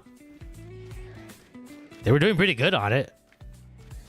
I'm sure the sales weren't like fucking like Scarlet and Violet like level sales, but like, yeah, well, yeah, because they're the fucking spinoffs. But still, like, you're a $1 billion company. Like, make us happy, for God's sakes. I don't know. I don't know if that's asking for too much. I feel like it isn't. Like, I'm not here demanding for a mystery dungeon game, even though I want it. I don't know. I just feel like they wanted to explore Pokemon more and like making side stuff. And now it's just like, oh, well, you know, we made so much money on the main line. Like, who cares? GBA, DS, Wii era, Pokemon did a lot of that stuff. Yeah. Oh yeah, Pokemon Ranger. Pokemon Ranger was awesome. I really liked that game. I felt like I fucked up my DS screen doing it, but fuck, it was fun. The concept was interesting. I really like Pokemon Conquest, and that was like the weird, like that was like one of the weirdest side games that they did. That never made any sense. But I liked it. Like, I don't think there's like, I can't think of like a single like side game, not counting like the fucking Pokemon Sleep, Pokemon Go, Pokemon Unite, stuff like that. Like the old side games, or the actually games. Like, I can't think of one that is like so obnoxiously shit that we were like, don't ever come back to this again. I feel like people were asking for a second Conquest, if there was a possibility. We had 2 Rangers game, right? Like I felt like the fans wanted more.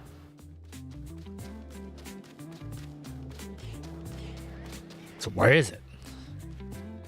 Where is it? God damn it.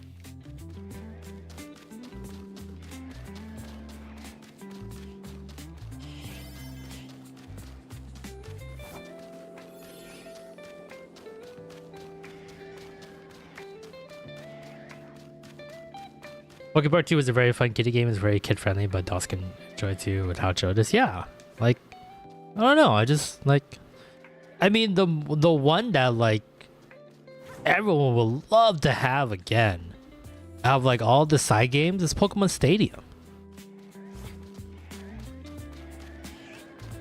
And the fact, excuse me, and the fact that they don't even want to like attempt to try to bring that back. Other than like that weird shot at Battle Revolution that didn't really make sense. So, yeah, it's just all mobile games now. And I'm like, if you were a company that didn't have money, or you were like scraping the barrel, thank you.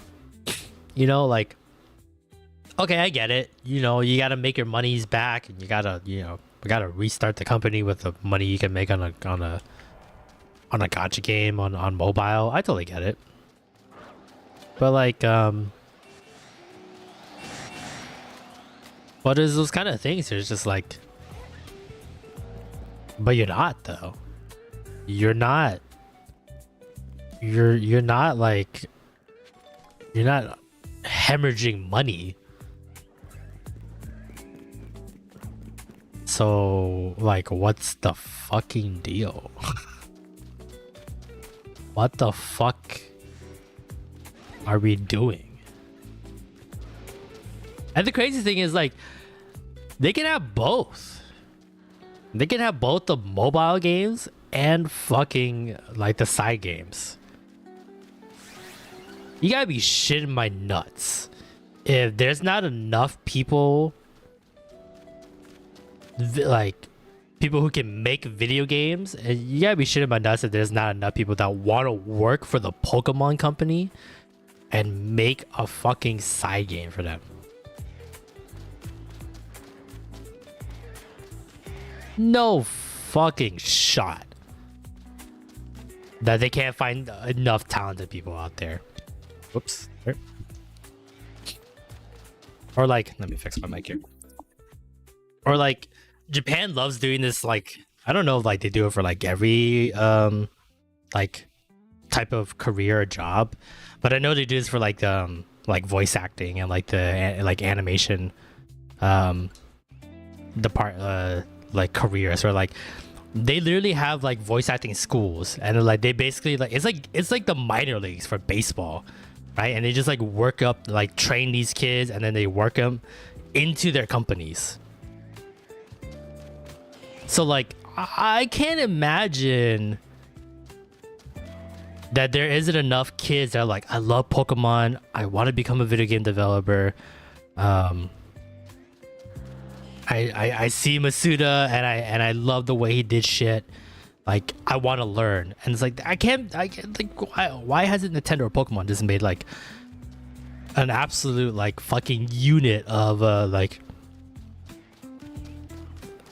a vocational school of video game development? And then literally when they are graduating and they're good, they have all the tools they need, you're just hired them. It's like farming for your next generation of developers. They have the money, they have the power, and like I don't know. It just baffles me that wasn't a thought process for them. If they just don't have enough people to work on Pokemon games, like they don't think like a billion-dollar company doesn't have enough time to like make at least 2 Pokemon games a year, honestly. Like Rockstar working on like 1 game at a time, totally understand. Costs them a lot of money, but they ain't a billion-dollar company. Yeah, and then they go after Power World. What the fuck is that shit? I still get fucking beefed about that shit. Because that's just a scumbag move. Because you know what they could have done? Is just make the games better. Like, that's your solution right there. Maybe go develop some young people that are passionate about these games, passionate about your franchise, and then have them help you make the games better. Because it's clearly clearly they go after Power Up is because they just they don't have the talent. They don't have the vision to make their games better. I'm not asking them to make something similar to Power World, but the innovation and the courage to try new things was like what people appreciated about Power World, and it felt like people that worked on Power World actually like what they were making, and like that's the kind of thing where just like I don't know, like it looks like Pokemon is slowly getting to like a new regime. Right, like Itsunomiya, the guy in the glasses that was like talking at the end of the video, like he looks like he's kind of like, you know, the head of like all the new kids on the block kind of thing for Pokemon. Like this gotta be more in the pipeline. It can't be just him. Someone's innovative. Multiple people gotta be innovative in Japan that is ready and willing to showcase what they got and make the games better, or not even make the games better, but just take it in a direction that feels like they're passionate about it. That's all I'm asking. I can't wait for the full release of Power World. I think I might get back into it. Hearing you talk about it all the time, I think I might get back into it.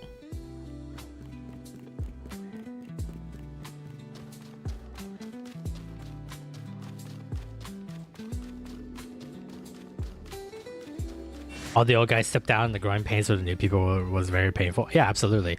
But that's the thing too, is that, like that's what I was saying. Like you know, in the voice acting world for Japan, they have these schools where, like, you know, new up and coming voice actors like can learn from the best, and then like they already have the direct line to these animation studios that need new voice actors.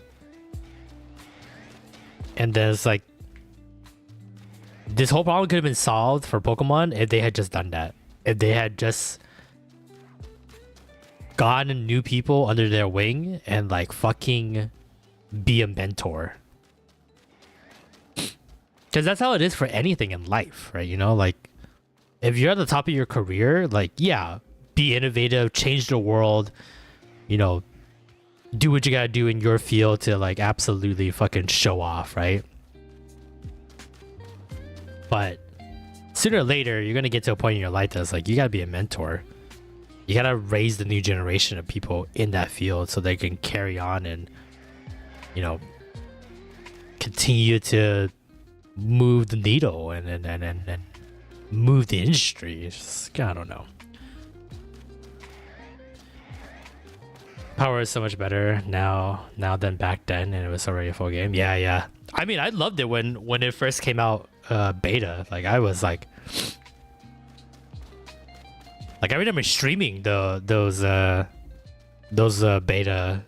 releases. I remember like I streamed Power World, and then the stream would end after like, I don't know, I think we did like a 5 or 6 hour stream that day. And then I will play Power World all the way until like, I think we end like at, I don't know, like 11 p.m. at night, and I'll play all the way till like 9 p.m. or 9 a.m. the next day, take a nap, wake up, go to work, come back home, stream, and then just do it all over again. I did that for like a week. I was like, that's amazing. And again, it's not like I want Pokemon to like do exactly what Power World did. It's just like, it's just the passion. Like I can feel the love that they like these like the developers had for this game. It's just like, it's all I'm missing from Pokemon. You want to shit in my mouth over and over with like how shitty your quality of life is in Pokemon? Fine, whatever. But I feel like you like this game, and you feel like you put as much passion and joy into it, then like I will enjoy the game. That's all I'm asking for. And for parts of like I give them credit, right? Because they're trying to like make a comeback, and they're trying to push the new guys into like a spotlight. For parts of a time, ZA was really fun. I was apprehensive, but Legends ZA was fun until I got to the grinding part. Then fuck me, dude. But the early parts of those games, I was like, oh, this is great. This is fun. Like I had more fun than with Legends Arceus. I thought the mechanic felt a lot better. But then it nosedive so hard after that, and it's just like, wow, you were like conscious for like just this part, and it was over for you. Then I was like, never mind. Arceus is still the better game, like overall.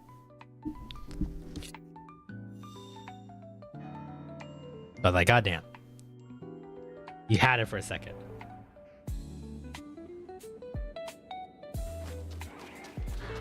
Dude, why?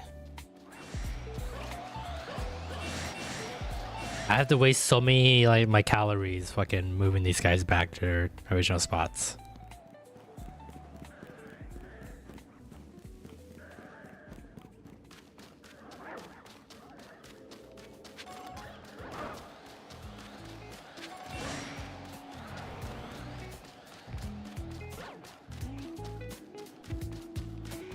I don't know. I'm just complaining to complain at this point. Legendary Arceus is the GOAT. Yeah, it's still the better game. I think I like ZA aesthetics more. And the story a little bit more. Story did kind of drag on though, and it kind of just rehashed a lot of the same stuff. But I don't know. They both have pros and cons, but if I'm thinking like top to bottom, then yeah, Arceus is definitely better.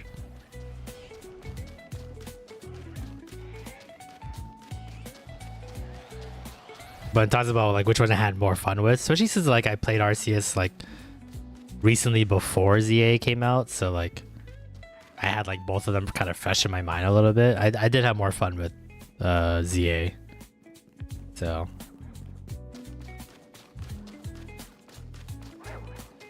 But that's good though, because there's still a shit ton of problems with this game, but at least it was fun for a point. Like, where is that? Scarlet Violet had some like good moments, but definitely wasn't like, oh shit, pretty good, pretty fun.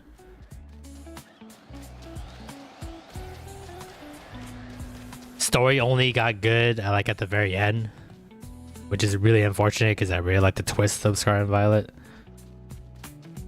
DLCs were okay at best, so I like the concepts of the DLC, and I like the characters that they introduced. And Ogerpon is like one of my new favorite mythical Pokemon or legendary Pokemon.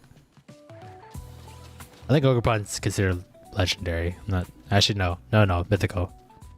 I don't know. Yeah, ZA was fun when it wasn't grinding my dick off. You're absolutely right. I would say fucked up. They actually fucked up the pacing of that fucking whole thing. Crazy. But yeah, it's just a shame. Scarlet Violet, like, to me, had a lot of potential. Because, like, and I feel like a lot of the competitive players can probably back me up on this too. It's just like, in the competitive nature of the game mechanics that they did, this is probably like one of the best ones they've done in a long time with terrestrialization. Like, it was complex enough to where like, oh, you know, competitive players could be like, this is another thing they could think of, or there's another factor that they have to think of when they're strategizing. But it was like all simple enough to where like, it's just pretty colors. But it still took a little bit of like strategy for the casuals, and not just like, hey, Z move, I hit hard, goodbye. Legends Arceus had the Pokédex level 10 for a shiny charm, but it didn't feel as grindy. Yeah. Yeah.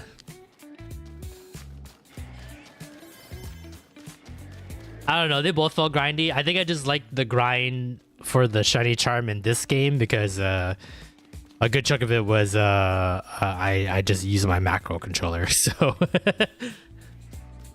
which is like, you know, not a good base because like I had to purchase that. Like I had to purchase a new controller for that to do. But I mean, I was in the market for a new controller anyway, so like, you know, it is what it is. But so I don't want to, like, you know, I definitely agree with you on that. But I know in my heart I can't agree with it because, you know, I was able to cheat the system a little bit with money.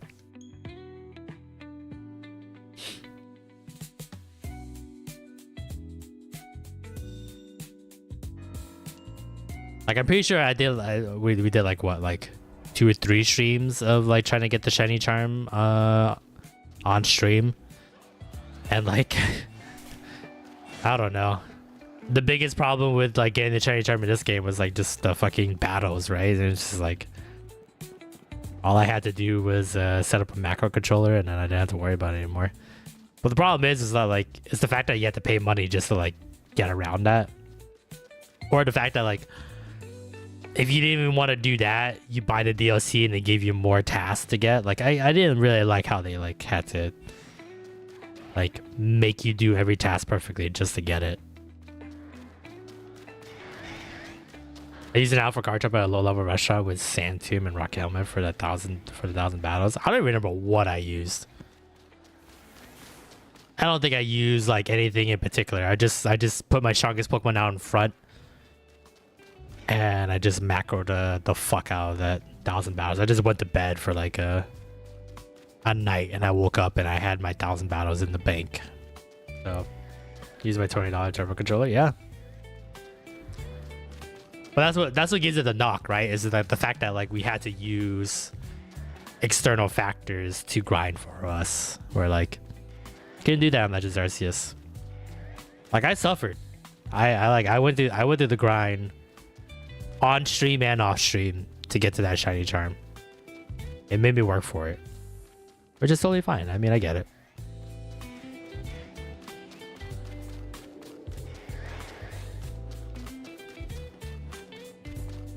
A shiny charm like is a pretty substantial item that you definitely should work for. I don't like working for it, and I'm lazy as fuck, and I wish they'd just give it to me for completing the game, but I get it.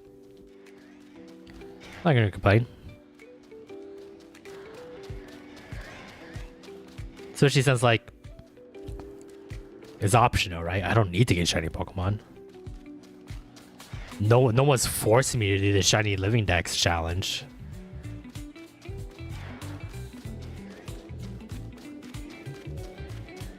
I'm doing that all on my own, honestly.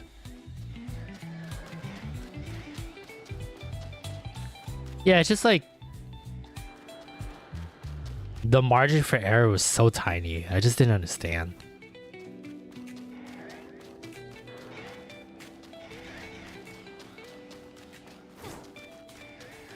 Or like, I don't know.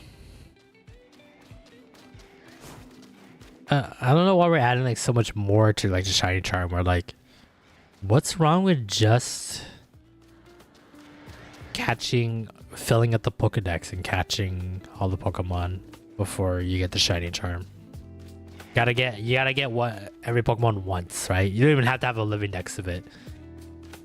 So like, you know, the evolution lines, as long as you get into the evolution line, it's fine. I just feel like if you played enough to like fill up your Pokedex like that, then you kind of deserve the shiny charm because you were willing to like play the game all the way through.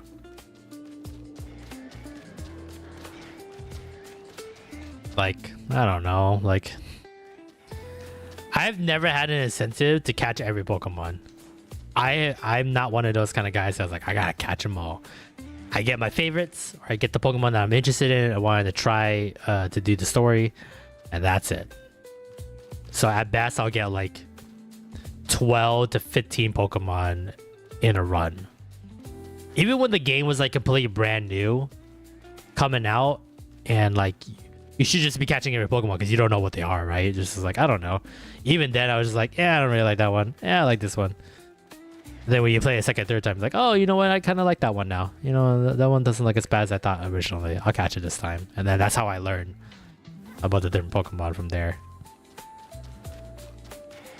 But like now, it's like these games are like, it's kind of fun just catching all the Pokemon as much as you can as you're going through it. And the gotta catch them all aspect, I think they've gotten a lot better in these 3D games. But they need to continue to get better. I mean, like, there are some aspects in Scarlet and Violet that I noticed where it's like, oh, Pokemon are sleeping, Pokemon are eating, Pokemon are doing this. It's like, oh, really cute. But it needs more. These Pokemon need more personality. They need to feel more like they're a part of this world.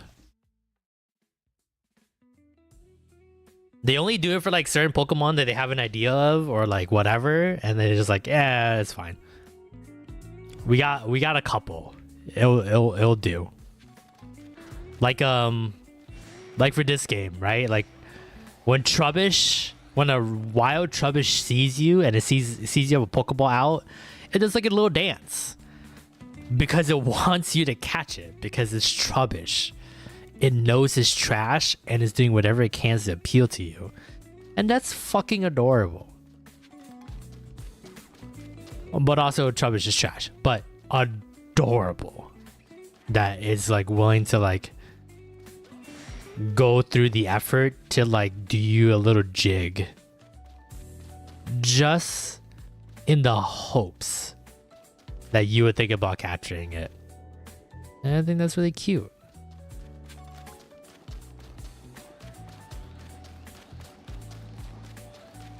And they don't do that for every Pokemon. They don't do that enough for even the majority of the Pokemon. So like, but there, I don't know. There's like the fact that now we see Pokemon out in the wild is like there's an incentive to go capture every one of them. So like, yeah, I get it. But the Shiny Charm now people's incentive to capture every Pokemon makes the Shiny Charm easier to get. So let's put more things for them to do to work to get the Shiny Charm. But still, it's just like, fuck. Some of this shit is like catching every Pokemon is like, it goes along with the game, right? Like it's literally just like, it feels like it's not tacking extra time. Like I can do it while I'm playing the story. But like making me grind for survey points, making me do 1,000 battles when there wasn't 1,000 battles to begin with in the story alone. Like, what are we doing?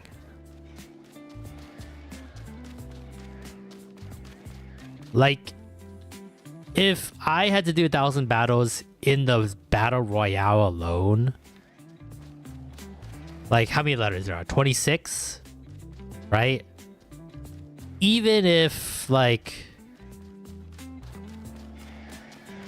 we do like 100 battles per letter, which is crazy. But like, no, not 100 battles. I don't know, like it's like 60, 70, right? I don't know math, but you get what I mean, right? Like they spread it across, you know, not including like any other like story beats and stuff like that. So it's probably less, right? Even 50 battles, it still felt like at least I'm going along with the story to where like it doesn't feel like it's tacking on it extra. But then they skipped a whole bunch of letters. It's like, oh, okay. So you don't even come close to 1,000 battles. Sure, you can grind if you wanted to and stuff like that, but like it just I don't know. It didn't feel like there was an incentive to grind out battles. I don't think I ever like went into a battle and be like, oh fuck, I'm so underleveled. I'm fucked. I gotta grind for levels. Leveling was easy in this game. So why not just have us go through every letter at that point? And like bake the battles into those levels. Or into those letters. And you don't have to worry about people complaining that they didn't make 1,000 battles at the end. They had to fucking do the restaurant setup just to get to 1,000 battles. Like, I don't know.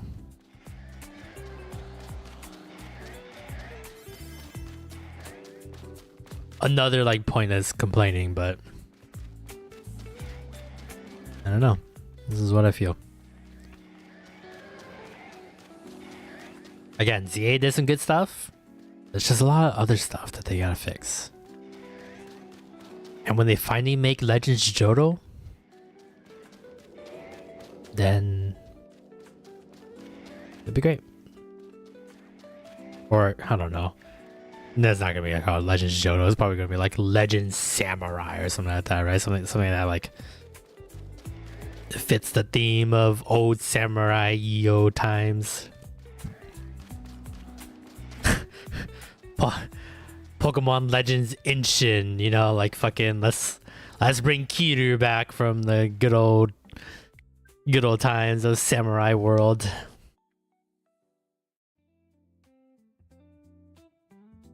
Which now, you know, now we're talking about Kiwami.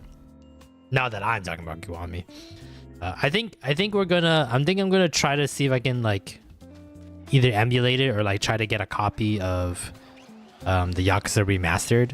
Hopefully it hasn't gone up in price like crazy because of them delisting their game on Steam. But I do have a PS4, and I can hook up the PS4. I haven't used my PS4 in like 1,000 years.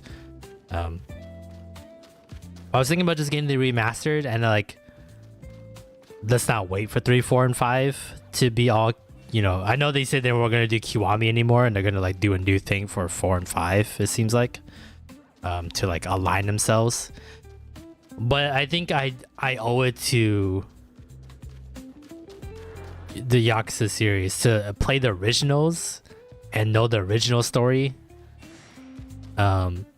before I play the Kiwami versions or the fully remastered versions, because I know Kiwami 3 has changed quite a bit in terms of story beats, that they're trying to align it closer to what they had in Infinite Wealth and the Ichiban like parts of the games and stuff like that. And so I just want to know the originals. I know they took out a lot of like side quests, side stories that like meant a lot to people, surprisingly, that they didn't want to keep in for some reason. So a lot of characters got like fucking botched in Kiwami 3. So I know like bits and pieces of like the story for the third one, but I don't like, I never played it, so I don't fully know it, right? So I just watched someone stream it. So I don't know.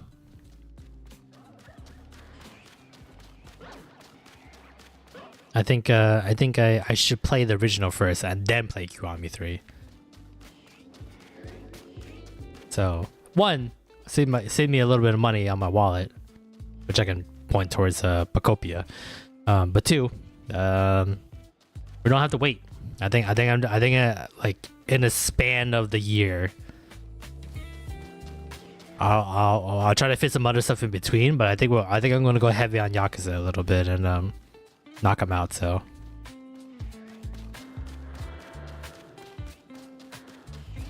I find it weird how this canal is frozen in the rifts.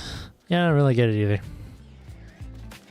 I think it's just them trying to get another ice area into the game because an ice park wasn't enough.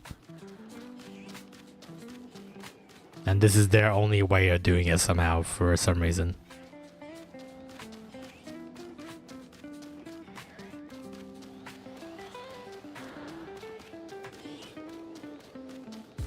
This Pokemon Company don't got time to be doing oh god. I like lowered the audio on my headphones. Pokemon don't got time to be doing seasons anymore, so in a very tight map, an ice park was the best I can do. So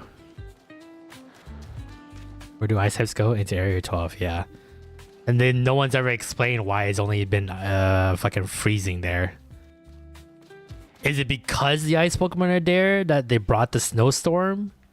Or is it only snowstorm there that brought the ice Pokemon? It's like the chicken or the egg.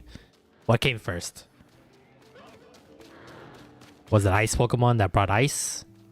A snowstorm into that area? Or was it the snowstorm that brought the ice Pokemon there? It's like,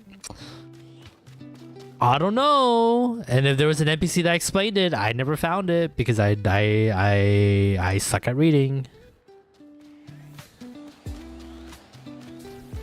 But that was really weird.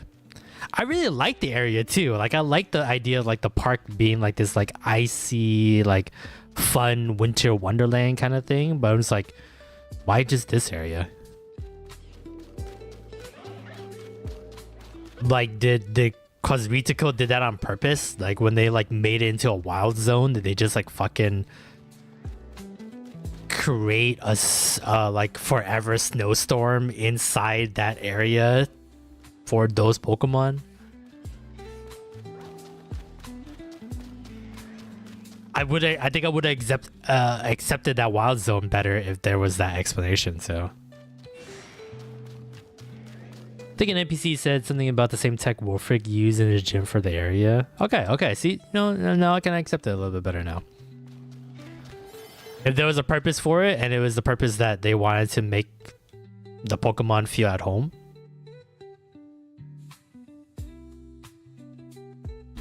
So that means the ice Pokemon came first. And they were like, shit.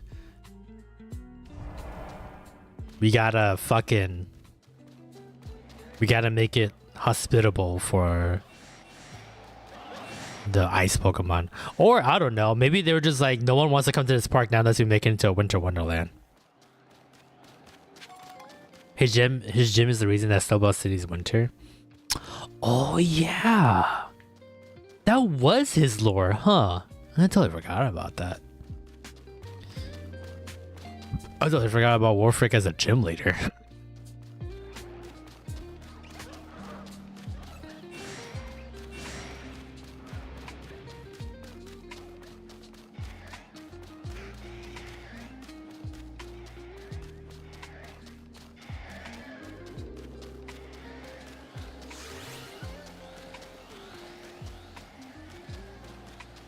Bro, fuck off.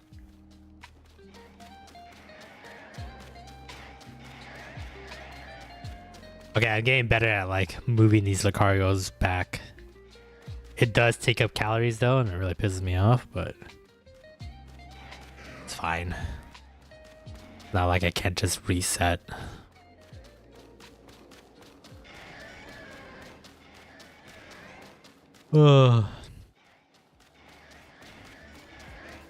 I think we could go for like a 3-hour stream. I was looking about just going all 4 hours, but I think we'll be okay with 3 hours today. I still gotta go to work after this, so.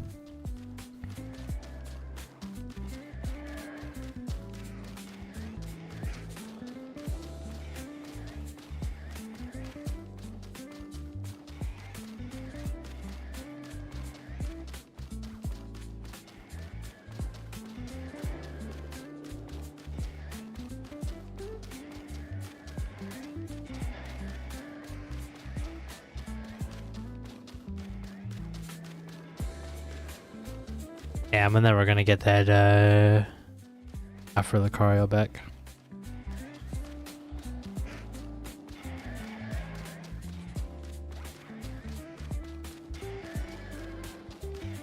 Or yeah, Alpha Riolu, which would evolve into Lucario. Oh well.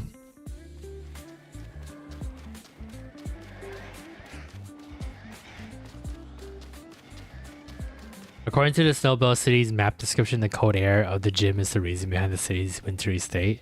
See, that's kind of good. That's kind of funny. I like that. I like the fact that like that city's like man-made winter.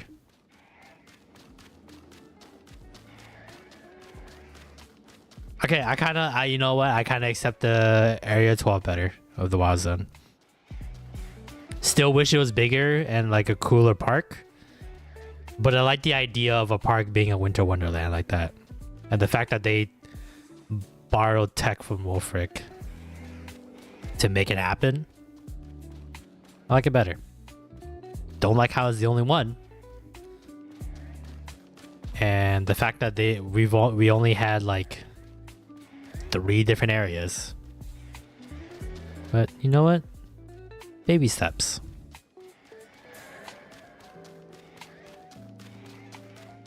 I do think though, and I hope this doesn't become like a constant, but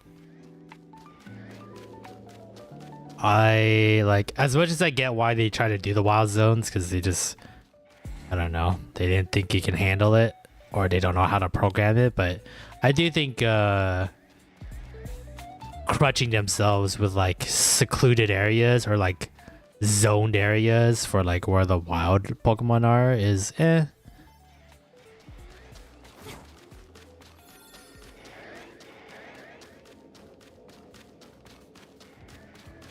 like the way the catching mechanic is in this game, like if they just do it without the wild zones in winds and waves, like fucking fantastic. But I have a feeling it's gonna be like I don't believe that like the underwater area of Winds and Waves is going to be like a fully explorable thing. I think it's going to be like a section off like wild zone area that you can like in a like 10 by 10 space you'll be exploring all this area. So it'd be cool to see and it'd be cool to like, you know, swim around and stuff like that. But I also think like it's not going to be as open as what we want it to be. I think it's going to be kind of like a wild zone type area. If I was living in Snowbound, I would file a complaint. I don't know. I kind of like snow. I'd rather live in a cold area than a warm area. I absolutely hate living in an area that is humid and muggy and hot, which really bodes well for the fact that I lived in California and Hawaii for most of my life. So like that's why I moved here to the Pacific Northwest, just because like I wouldn't have to deal with that. But global warming's kind of fucked it, and it's like it's not much wintry weather here now. Like I think this area has like hit like record highs in the summer. So it's like cool. It's just like back home in California. Great.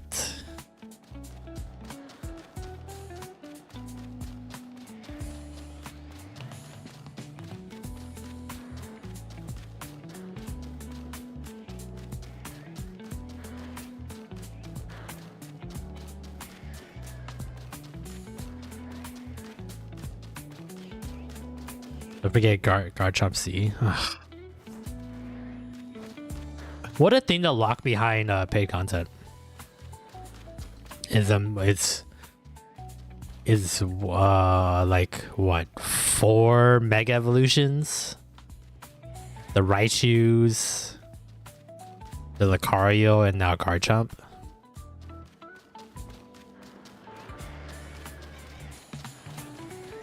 I guess not even counting the fact that like the starters and their Mega Evolution stones were locked behind the battle passes or battle seasons, which is that you need a Nintendo subscription to be a part of that, which I didn't do at all because I just can't be bothered.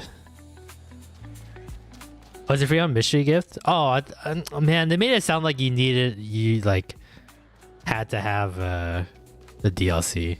Oh, it was free on mystery gift. That's not too bad. Maybe we can pick it up after we get Copa Line. I ain't leaving until I get Copa Line. I ain't doing nothing else. This is it. I will run in this circle until we get Copa Line. But that's good though. I misunderstood. That was my bad. They really made it seem like he's like, oh, as long as you got the DLC, you can enjoy Mega Garchomp Z. I'm like, what the fuck? What the balls?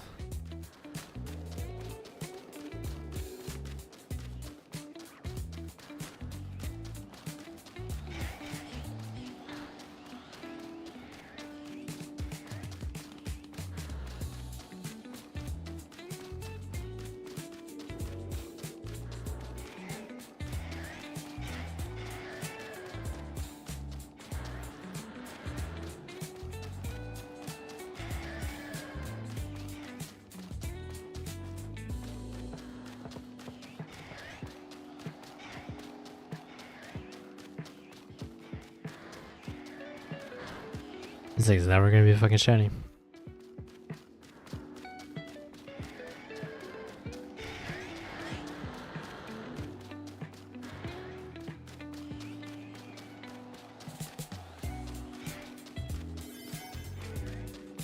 Yeah.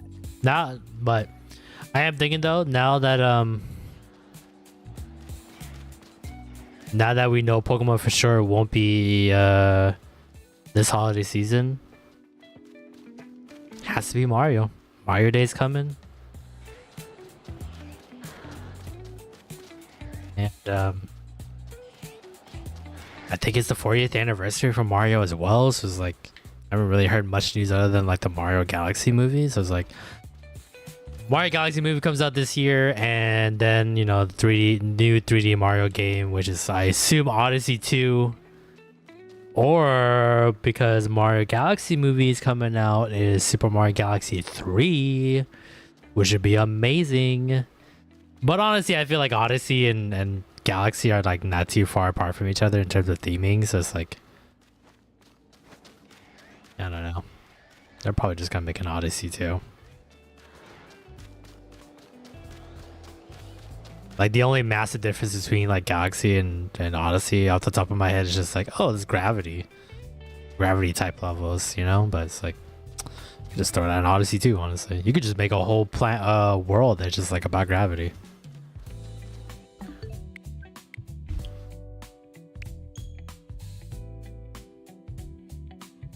Oh, it's a 1-star riff. That's kind of nice. That means people can even use like the shitty berries and or a shitty donut and still have plenty of time to catch it.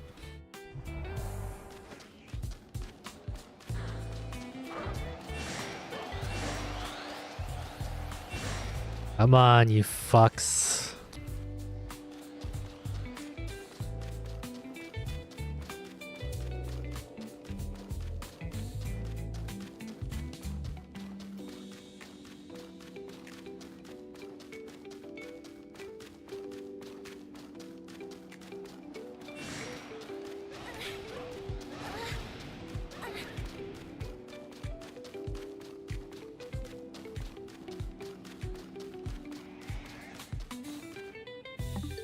A break. Hold on. Let me grab another drink. Be right back.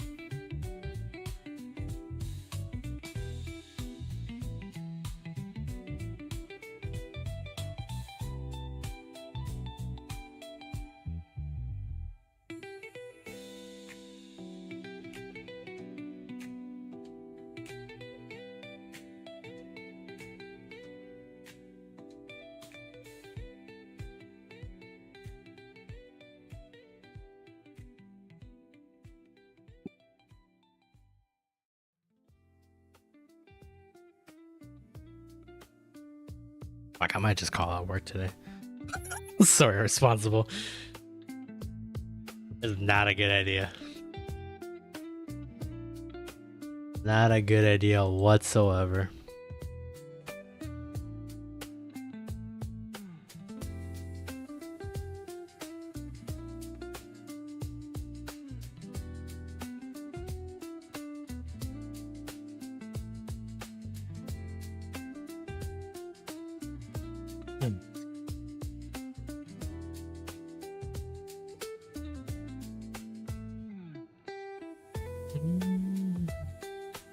Calling sick? Yeah, I already used up all my sick hours though. Not getting paid. Be irresponsible. Yeah, I might have to do that. I feel pretty tired. Probably gonna fucking fall asleep during work. It's okay, it's my last couple days anyway. So pretty sure they wanted me gone after I put in my 2 weeks, so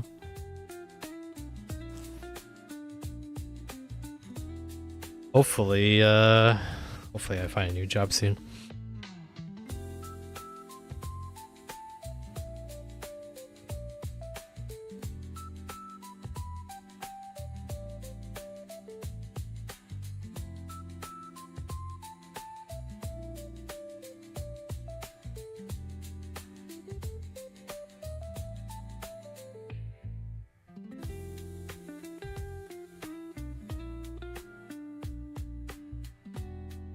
Trying to see what shiny alpha mega Garchomp Z looks like.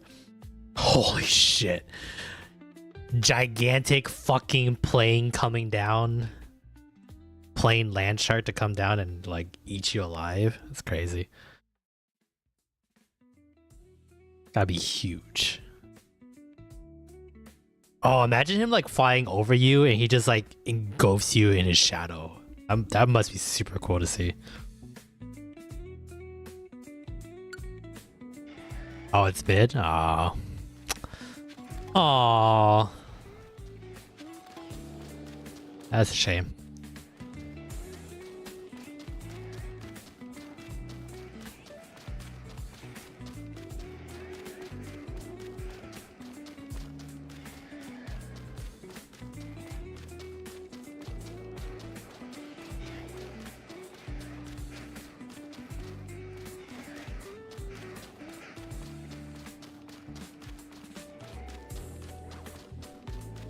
Well, it seems like everyone's pretty excited about Winds and Waves.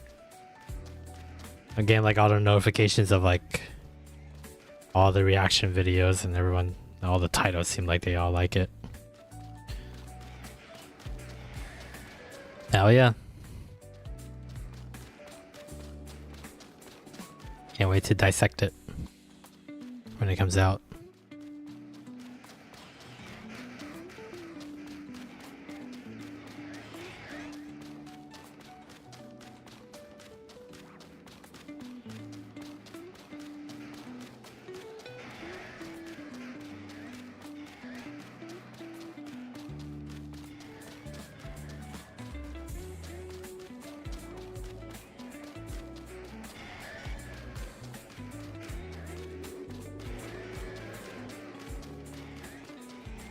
So mid was like, did he even change? Yikes. But he's like more rounded, right? In his Z form.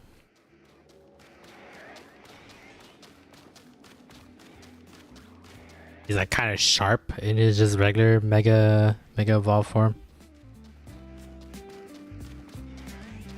I don't know. I was just whatever I was looking at the trailer, the trailer for it. I was like, yeah, it looks. Oh, the shiny. Oh, oh yeah. Is the shiny Garchomp mega different? It's still the same like shitty like one palette purple difference, right?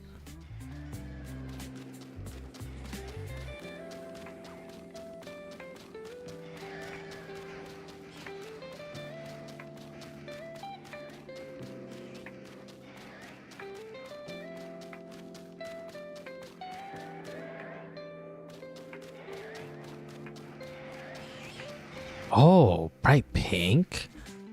Whoa. I gave myself a fucking shiny card trap in this game. I would like pink. Damn, it's only pink when it's in mega form though.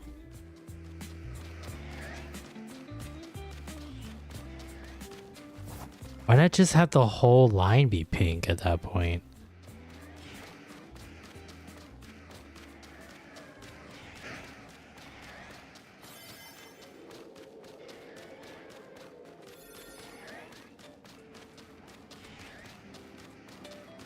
This is on Discord.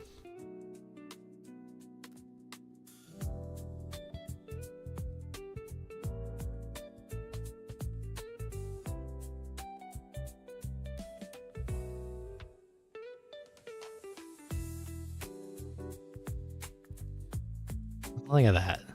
That's really nice. Why couldn't the whole evolution line be like that? They even have like the color scheme and everything. Like the purple and the pink.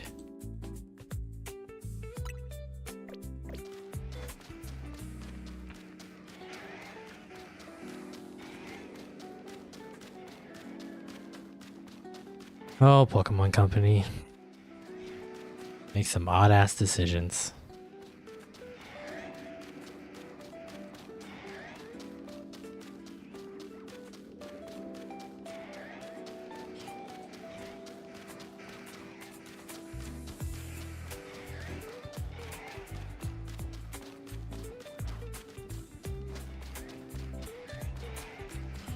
Luck.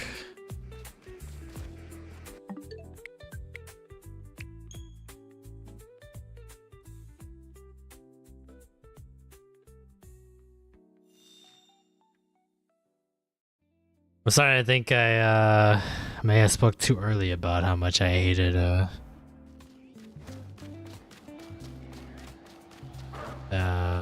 Latios's resetting. The fact that like I can do that faster than doing this is I make me miss Latios, sadly. And that's not good. I want to blow my brains out when we're doing that Latios fucking hunting.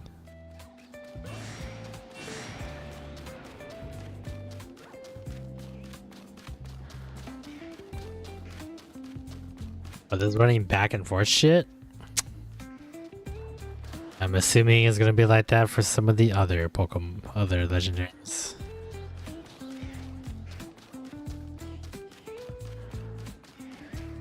Yo, what up, Brandon? Welcome, welcome. Hope you're having a good morning. Wait to Verizian.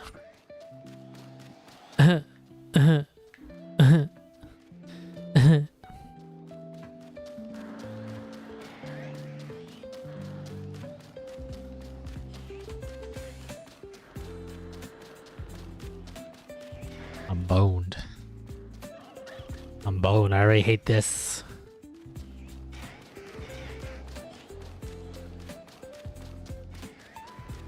First time in 10 to 20 years to use a mass ball due to time. Ooh, welp. That's not gonna happen for me. Unfortunately, I accidentally threw it at a Chespin, I think. Because I was trying to fill out the Pokedex. Because this game sucks. And I didn't realize how I was out of Ultra Balls. Threw a Master Ball. So you better get in my Premier Ball and just like it. Maybe I'll get lucky again. I mean, I caught Latios in one shot. Maybe it'll happen again.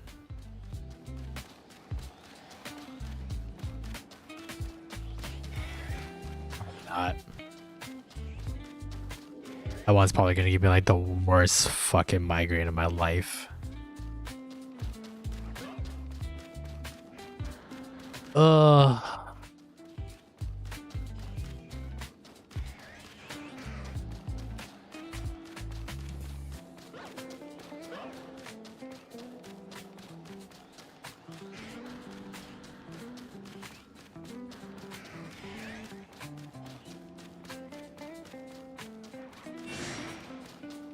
God, I'm such a lazy bastard. Yeah, Latios is way better than this. I was like, I don't get to do much other than just fucking go up an elevator and reset. Like now I'm just like, God, I wish that was the case.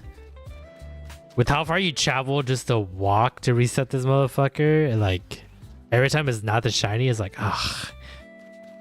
I had to push my right thumb to the right for like 5 seconds, and God, it just want to blow my brains out.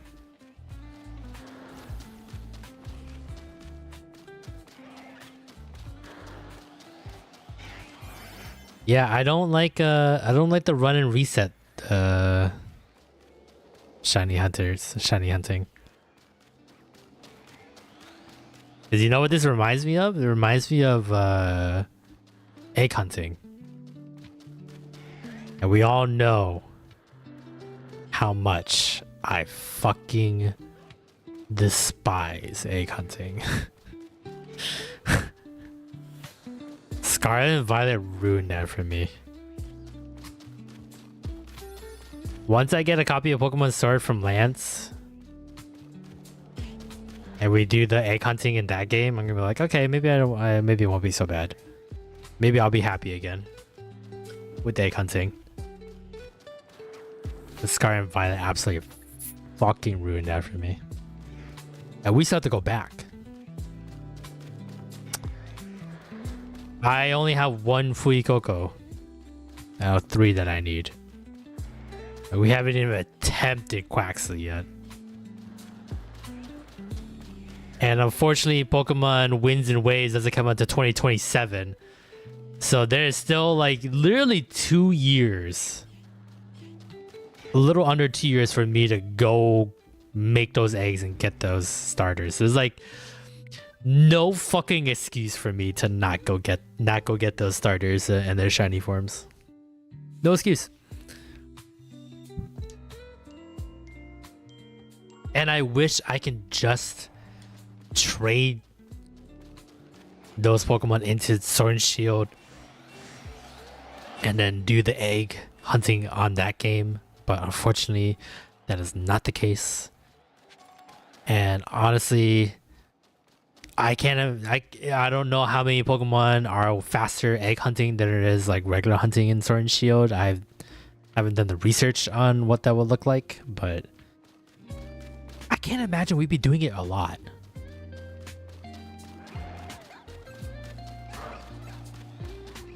The Infinite ZA Royale can drop a Master Ball. Oh, more grind. Fuck me.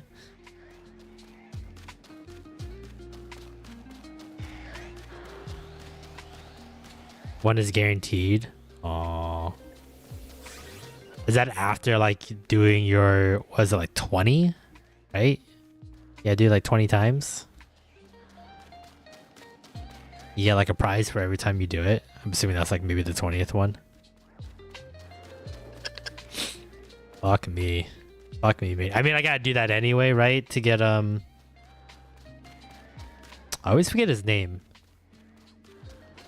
The metal, like, maid-looking Pokemon. Maganara or whatever. Magarina? I always forget that one's name. My Pokemon knowledge gets kind of hazy on Gen 6. Gen 5 afterwards. I'm old and decrepit. 1 foot in the grave.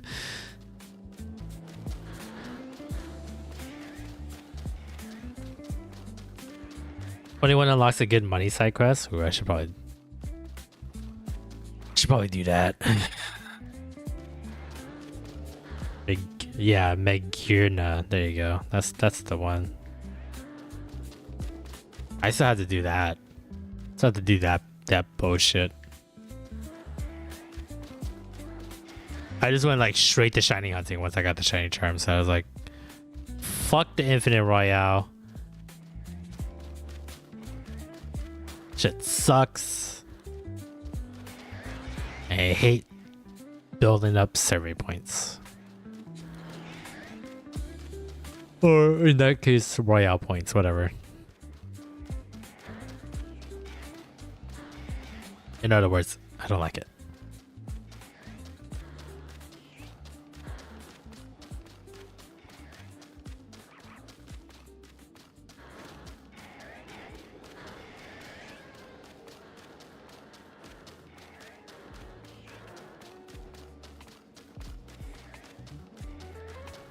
I wonder if there's gonna be.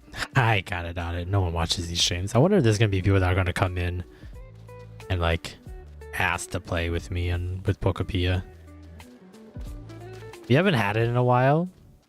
But I remember when we were shiny hunting in Scarlet and Violet, a lot of people wanted to play, like, wanted to make a union circle to like do like Blueberry Academy points or something like that, or just wanted to be in a union circle with me for some reason.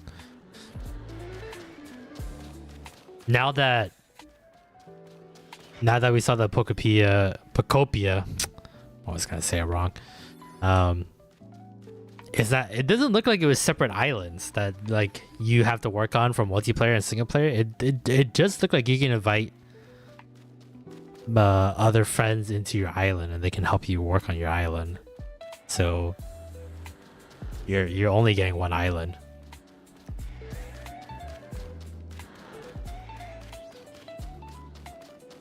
Or maybe they just meant like the save file. Because I feel like the island that I want to make and the island I want to make with my friends would be different. I would like a separate like island. Because I don't want them to like come in, work on my island, and then they leave and I'm like, well fuck.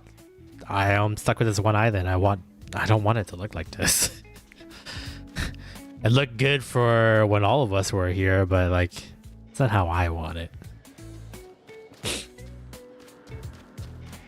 Maybe that's why I don't play well with friends in multiplayer games.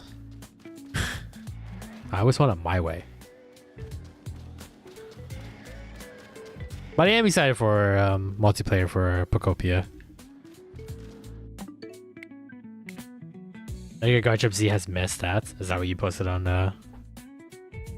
on Discord.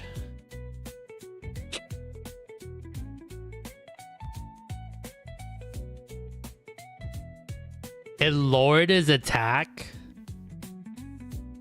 Oh, he gave it all his speed. A special attacking speed Pokemon?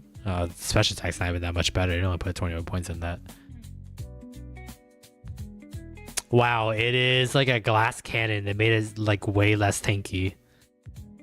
And dropped like 30 points in fucking defense. So 115 to 85, that's like insane. That sucks. That was the complaint about Mega Guard Jump, right? Was that it was just slower than the original?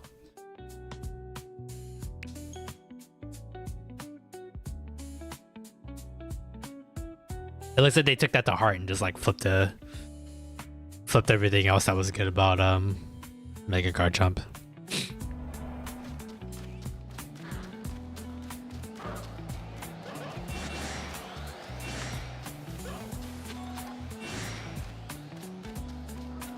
Oh, also pure dragon type? Yikes. Yikes. It loses some resistances that it had. That's how you do it, Game Freak. That's how you botch a fan favorite right there. Only gift for Trigger Meteor. Yikes. What's the Pokemon ability for it? Is it still the same? Because usually the Mega is like they get like their own Pokemon abilities, right?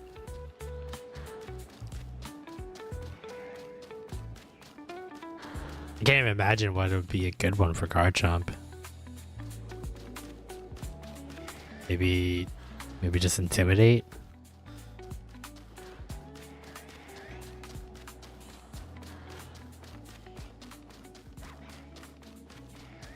Oh, no ability yet.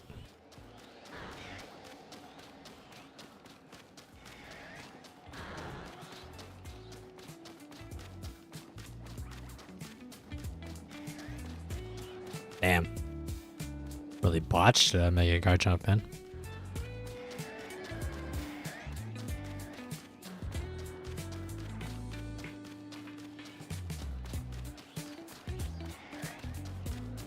Mega Garchomp has Sand Force. What does Sand Force do? I'm assuming you're just stronger in Sandstorm?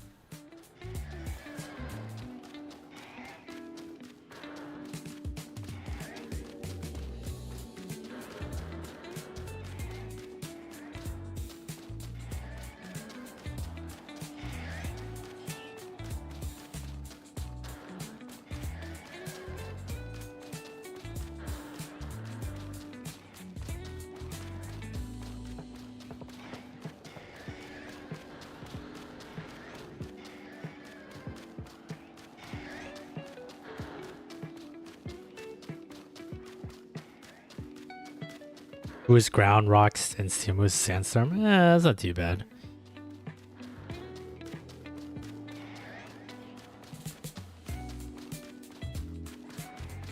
Not the greatest, but pair it well with like Tyranitar or something like that, right? Not bad. Not great, but not bad.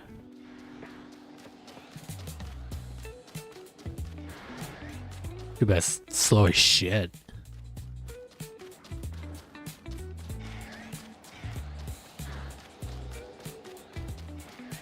See, that would suck if Mega Garchomp C has the same ability, because like you're not even getting the stab to go with it. Like no stab bonus, it was a pure dragon, right?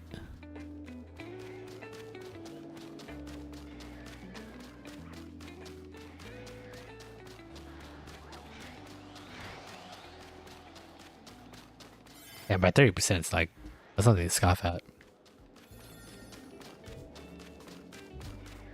That's on top of your stab bonus. With the With ground moves, right?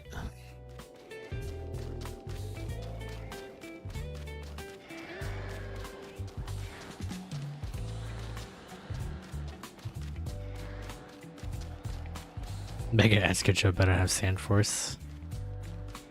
Wasn't that the play like years back?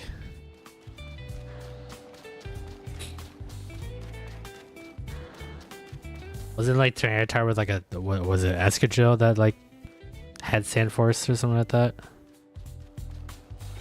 Back in the Gen 5 competitive days. And then like that pairing just like absolutely crushed shit.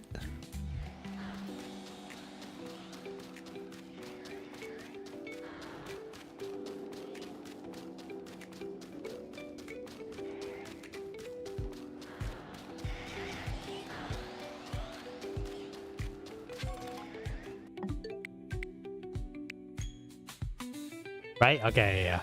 I wasn't misremembering.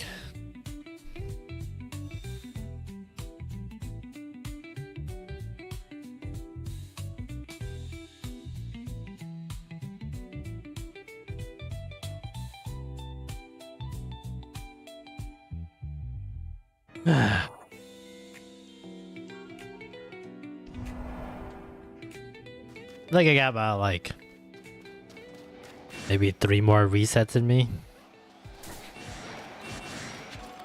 Maybe more, maybe less.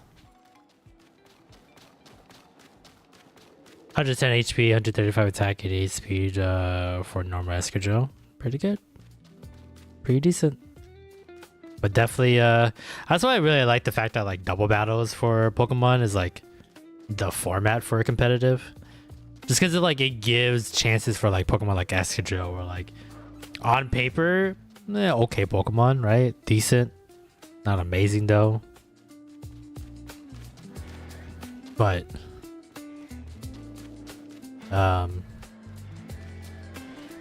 like paired with like a Tyranitar is like holy shit. Would anyone care if you go to work? Not really. It's my last week. I don't think I like all the things I'm supposed to do in the stores are like fucking like they're not gonna make me do it just because like no one's gonna be able to upkeep it in the store. So I'm literally just going in formality wise. But honestly, in all honesty, there's really no work that I can do to make a difference. I don't know. We'll see. I think I am gonna call out work today, but I think we'll see how long I can last. I still feel pretty good, surprisingly, in terms of like how tired I am.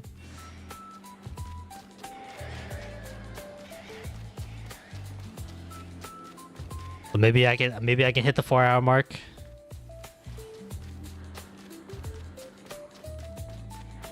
But also, I don't know.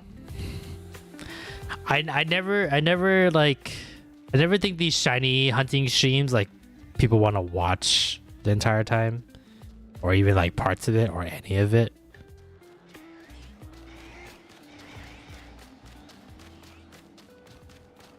Especially since like nothing's exciting happening and I'm just like on one and I'm not like Johnstone, you know?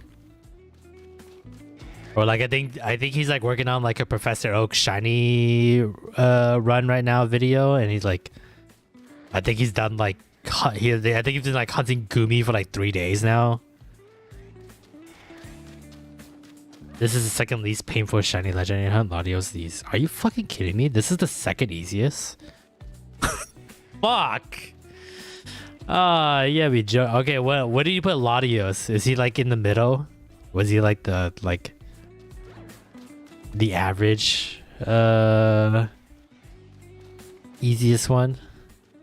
Where does Latios sit in your rankings?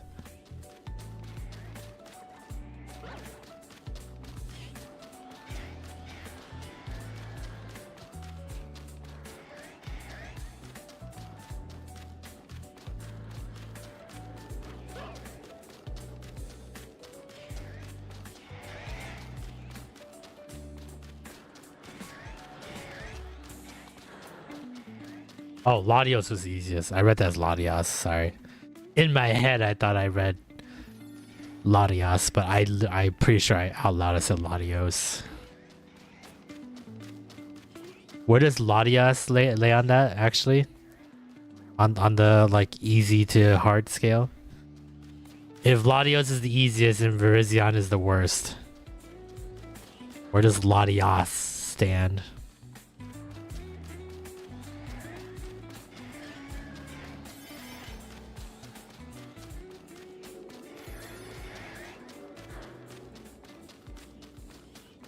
Fuck, Latios is the easiest?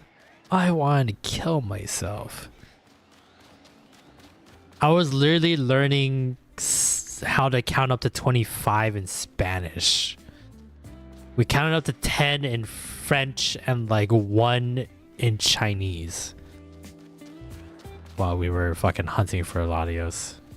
From worst to best, Virizion, Latios, Terracon, Cobalion, Latios. Fuck. Fuck, I got the 2 easiest ones out of the way. It only gets worse from here. Oh. Oh. Yeah, be joking me.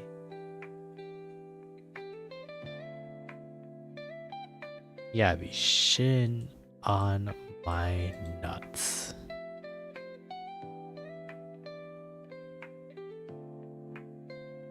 I don't know what I was getting notifications of. Fucking.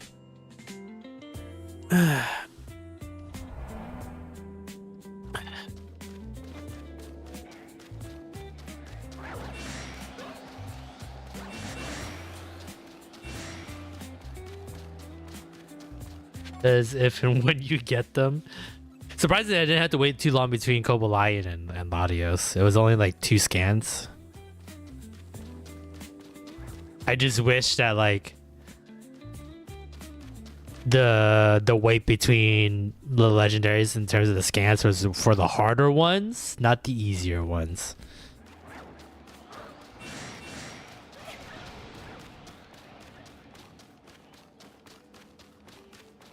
To kind of help balance it out, you know? Because I think we only did 2 special scans to get to between Latios and Cobalion. Like it was all together. Like we caught the Latios. Yeah, I think we did like 2-3 scans and we were able to get Cobalion at the end of the last night's stream, so.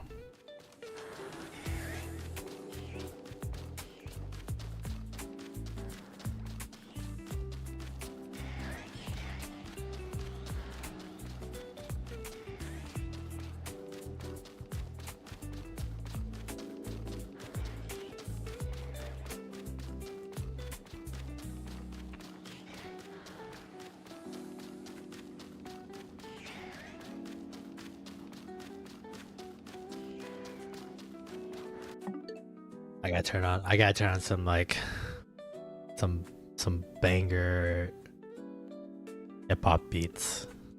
You know, wake myself up, man, because this shit's fucking killing me. There we go. That's what I'm talking about, baby. Let's fucking run this.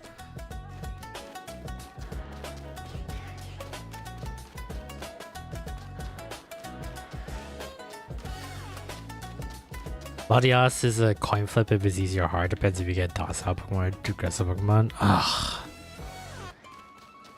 Is Latios like the only one that's like just like by an elevator like that? Is all the other ones have to be like the run and despawn method?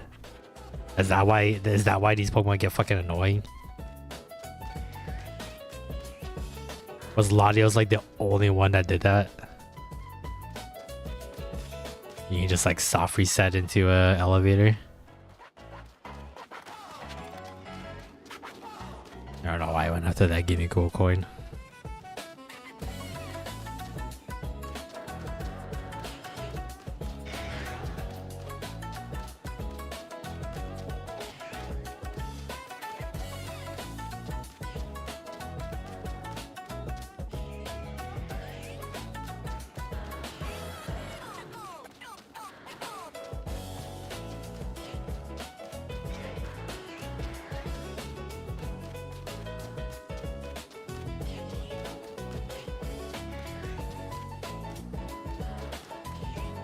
That is not a shiny.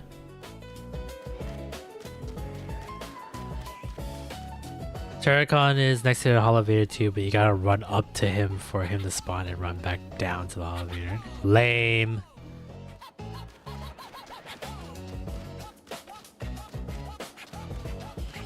I guess I don't have to soft reset on that one, it sounds like, so at least I don't know. Feel maybe it would just be just as fast as Latios. Or not just as fast. Latios is really quick. Because the loading screen at the beginning is not too bad. It sounds like less like extra buttons for me to press. Than having to like hit the switch home and then fucking close out, open the game again, get back in, go up the elevator. It's actually like 2-3 buttons from the home menu. Man, I can't believe I got the 2 easiest ones first. Sucks.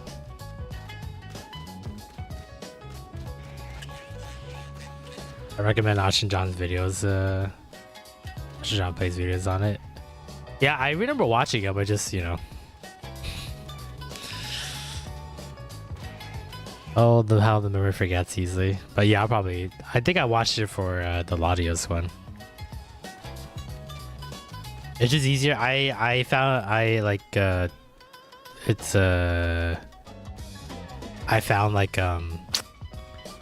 Word version of it. Like they just posted pictures of like, this is the route you want to take, this is where you want to save, and then this is the route you want to go up and down and stuff like that. So just easy to do that on stream, because then I don't have to play Austin's video on stream by accident like I do sometimes for shiny hunting.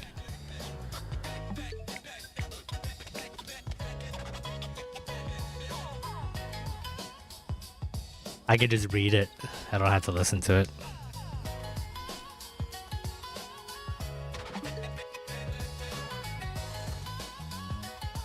Open up a new can.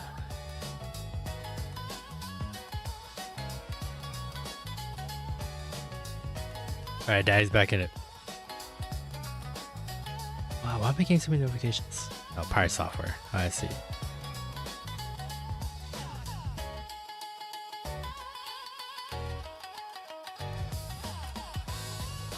Was in Discord? Cool. Maybe I'll rewatch him again before we do after we get Kobo Line.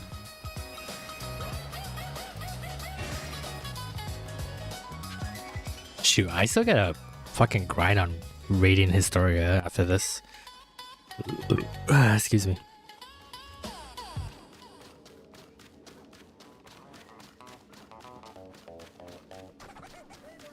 I think after the stream is done, I take a nap.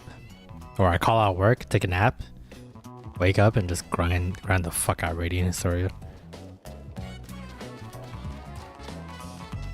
Because I think I'm severely underleveled in that game. I'm getting like fucking my ass kicked in every boss battle.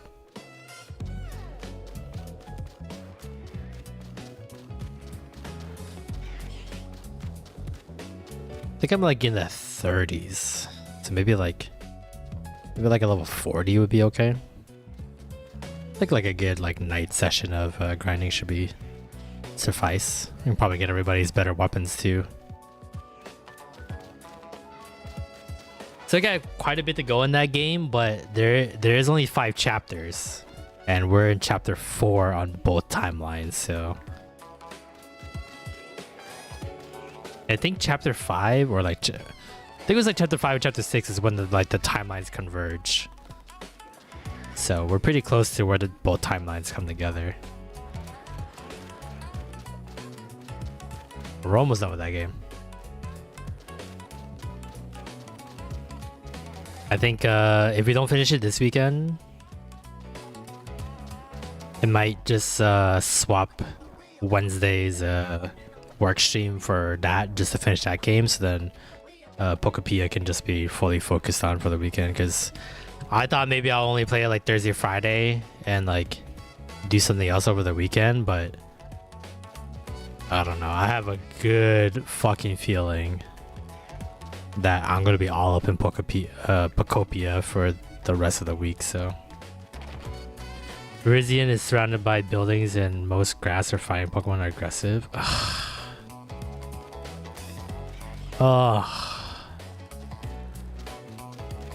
So not only am I having to like run despawn it, I have to like fucking dodge 1,000 Pokemon.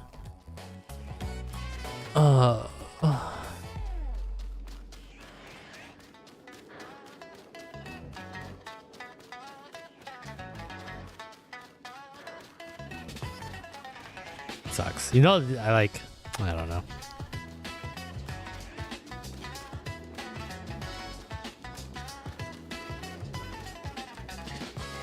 I really want to macro this, but I feel like then I'll stop paying attention, and there'll be a shiny Cobalion there, and I run out of time, and fuck.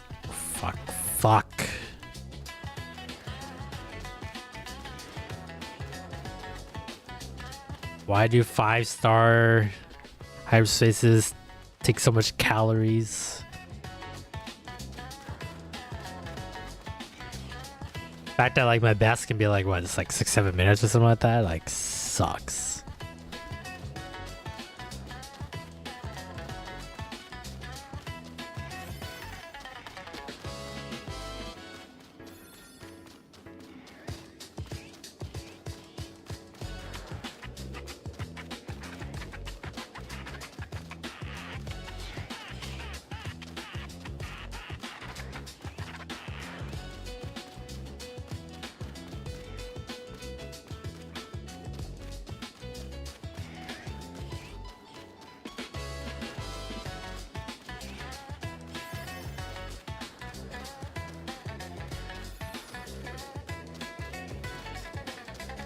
I've been getting lucky with the Lucarios being shiny.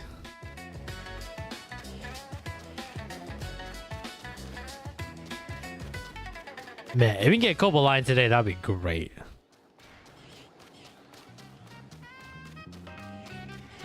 Many streamers get shiny Virizion and either fail or catch with a few seconds of spare. Fuck. That sounds like one of those where like, if I'm like at 500 calories, I better just fucking bail and just reset then and there.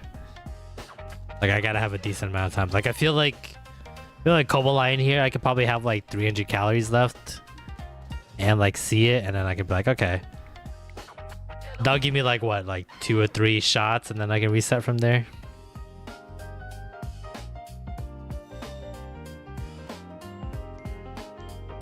It sounds like with Virizion, I better like see it.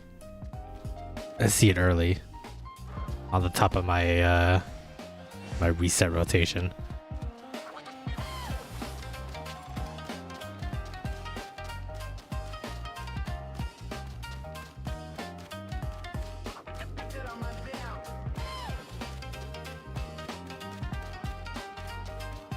That's gonna be fun. I'm so looking forward to this bullshit.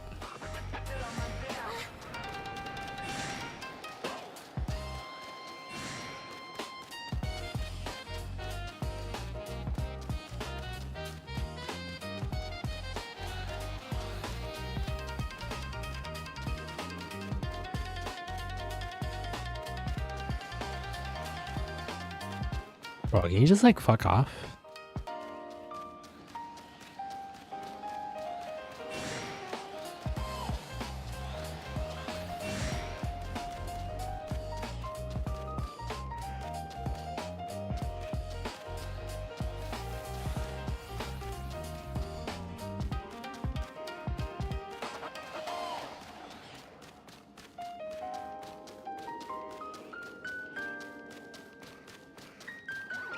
Well, these Lucario or Riolas didn't go away. Fucking hate this.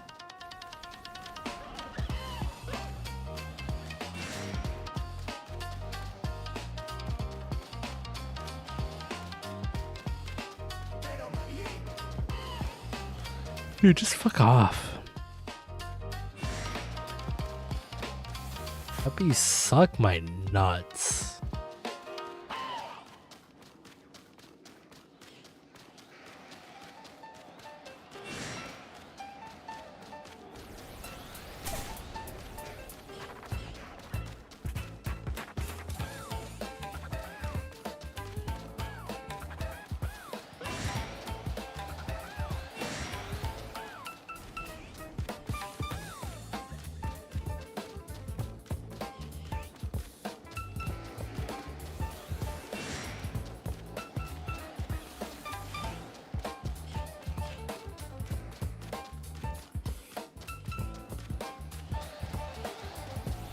I don't know if it's in the cards today, guys.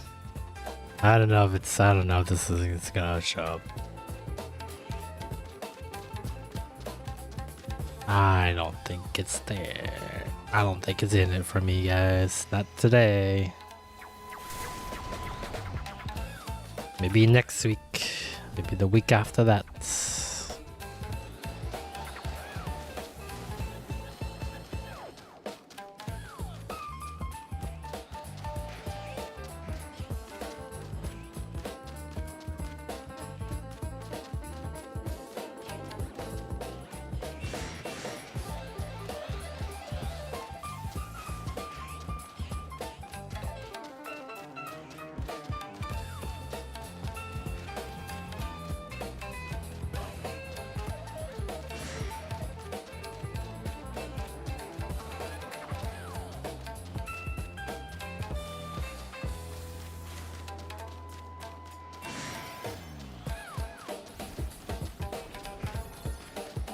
Bitch. Like I'm just like rotating between these two reolers now.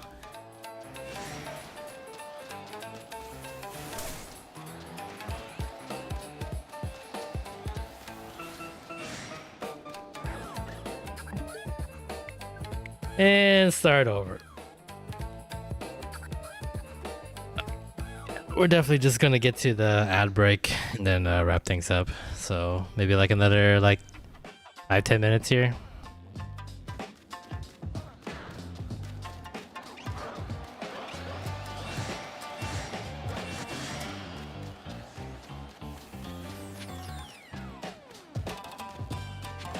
Take a nap. I didn't even finish my food. I gotta warm that up and then eat it. So busy complaining about Pokemon, I didn't even finish my food.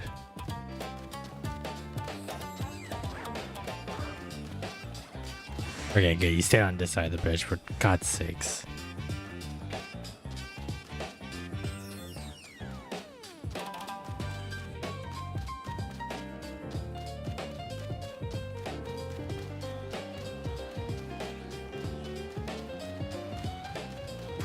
I looked like Rioli was running with me. That's kind of cool.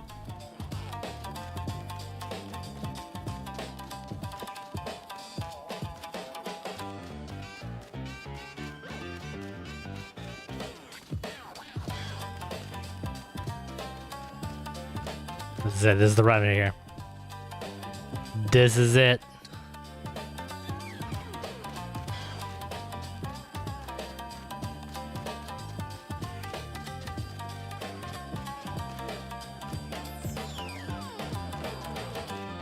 I mean, the blue's gotta be really obvious, right? Like that dark blue's gotta be pretty obviously dark blue.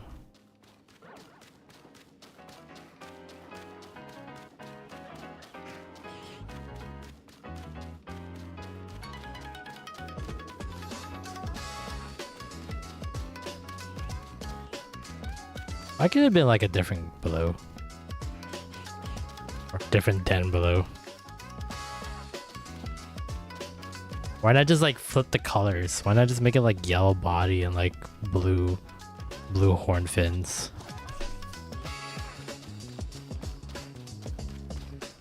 You still have this, you still look like Static Shock a little bit. They got the same color scheme. Just inverted.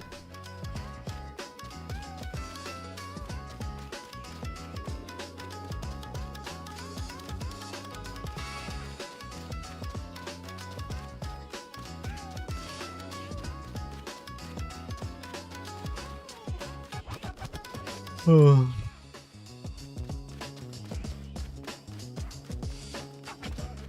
on, come on, come on, come on, come on, come on, come on, come on, come on, come on, come on, come on.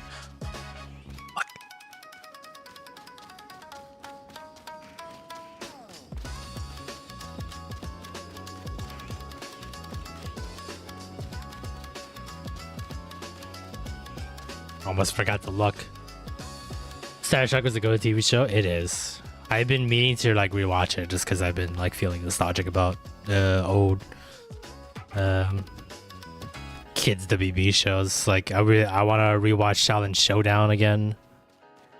Teen Titans. Static Shock. So it's just like Static Shock like absolutely like hit on terms of like some of the quote unquote like political episodes where it's like has stuff a lot about like racism and you know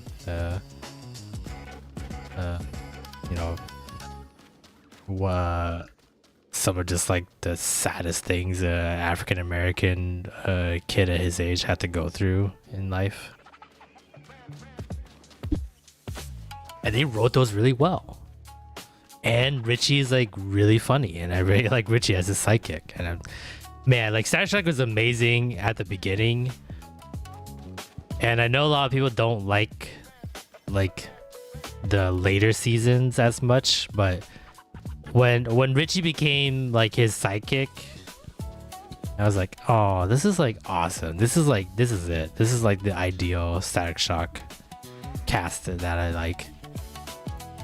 Just some of the storylines wasn't as good, and I think they kind of got like oh, it's coming to an end kind of thing, so let's just get as many like guest stars, because I remember they got like a bunch of like NBA players on it one time. Like I think Shaq was on it, so it was like they did that really cool Batman Beyond crossover that I gotta watch Batman Beyond again. That was another go-to show. Batman Beyond was awesome.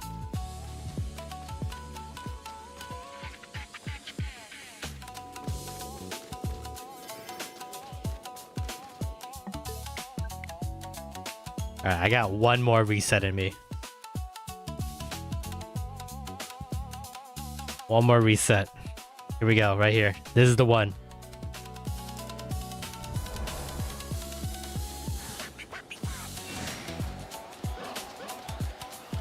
Get all these guys in here.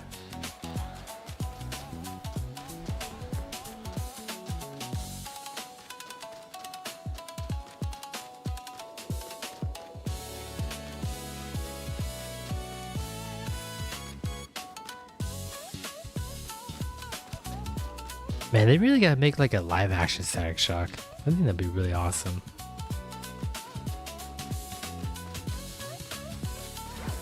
There's not many like lightning superheroes, huh? Like, I feel like that's a pretty good one. Especially, or like in terms of like live action nowadays for superheroes, there's not that many that's like that uses like electricity as their powers. I feel like that'd be really good too. And also, like, barely anyone knows about Static Shock. I feel like that's a good way to, like, bring it back.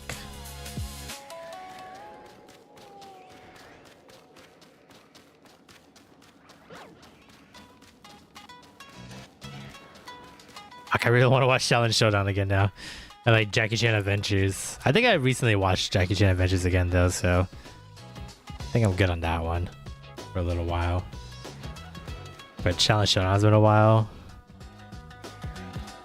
Be kind of interested in watching the sequel to Challenge Showdown, even though like I know that one's shit. Where they just kind of continue on from where they left off. And I know that one's not as, I know that one's like not even close to like the original, but just curious.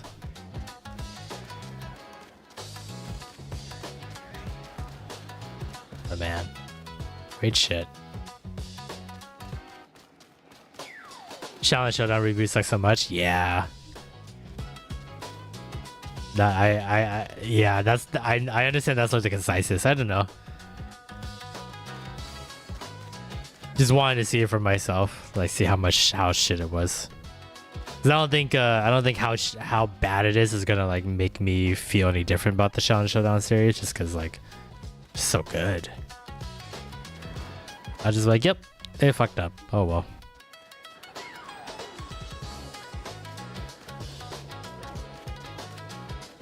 My like love for like Tara Strong got stronger. No pun intended. When I found out she was ame, I was like, wow, she's so amazing. What a talented voice actress. And then just like realizing that she's like been in every like one of my childhood favorite shows. Crazy. Also, fuck the live action Code Lyoko reboot. I didn't even know Code Lyoko did a live action. Holy shit, what? Did they like match the massive like dome heads that they had in the show? I didn't know Code Lyoko did a fucking live action. That's crazy.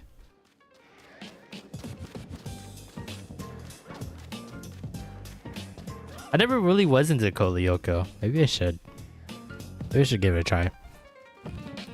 You know what they need to make, and I'll be totally down to make a live action of it. Metabots. They need to fucking bring Metabots back, and if they like bring it back and like do some collectibles, I will so fucking collect some Metabots. And like if they're like customizable, where like I can like put pieces in and pieces out. Oh man, I'm willing to just to collect the fucking the Metabot medals because they have like such cool designs. Oh, it's French only. Oh, thank the Lord. Original story is finished. Yeah, maybe I'll give Code Lyoko another try. I never really got into Code Lyoko. That one never appealed to me as all the other ones.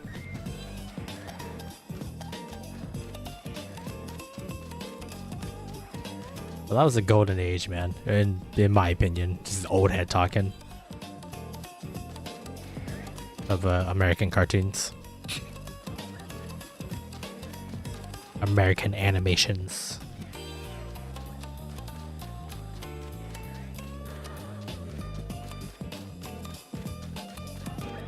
Yeah, I don't think we're gonna get boys and girls. It's over.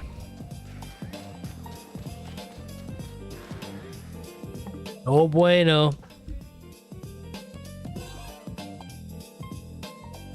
I'll try again next time. I should probably get some sleep. I don't think I'm gonna be able to sleep now. I think I'm just gonna like lay on my bed and look at the ceiling forever until I fall asleep. Oh yeah, you should definitely get some sleep, my dude. You only got like an hour's sleep, so... Alright, let's wrap things up. Let's all get some sleep. We deserve it. We worked hard. Watch a Pokemon Direct. That was... You know what? A lot better than I honestly expected. They wasted a lot of time at the beginning with their foreplay of the Four Horsemen. That's okay. That's how it is. Whatever.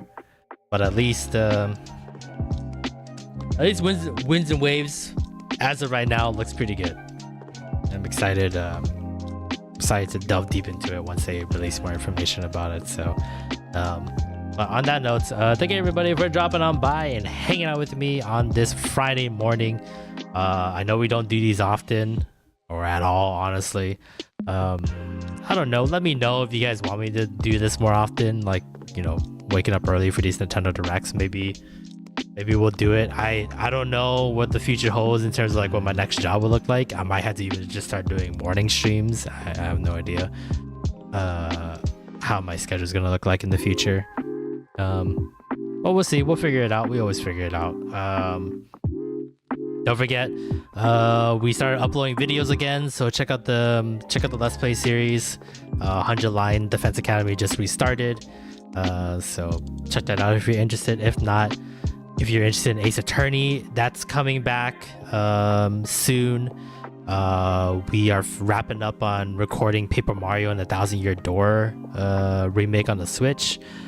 So if you're interested in that playthrough, that will come out soon as well. So plenty of other stuff and projects and games and video ideas and stuff like that. So I appreciate the support. So it's because of you guys that we get to do some cool stuff and get to have fun doing it. So yeah, that's about it. I don't think I'm gonna rate anyone. I don't think there's anyone even on. So everyone else like fucking there's no one else on. Fuck it, we're not gonna rate anyone. All right. On that note, yeah, check out those videos. We'll be back here tomorrow, 5 p.m.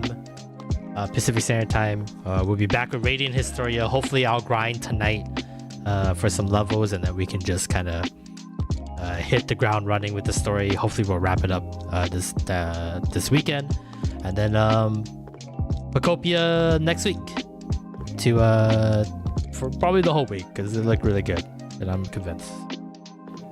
Other than that, hope everyone has a good morning, good evening, have a good Friday night, go out, have some fun, hang out with some friends and family, and I'll see everyone same time, same place. Have a good morning, night. I really botched that one. Bye bye.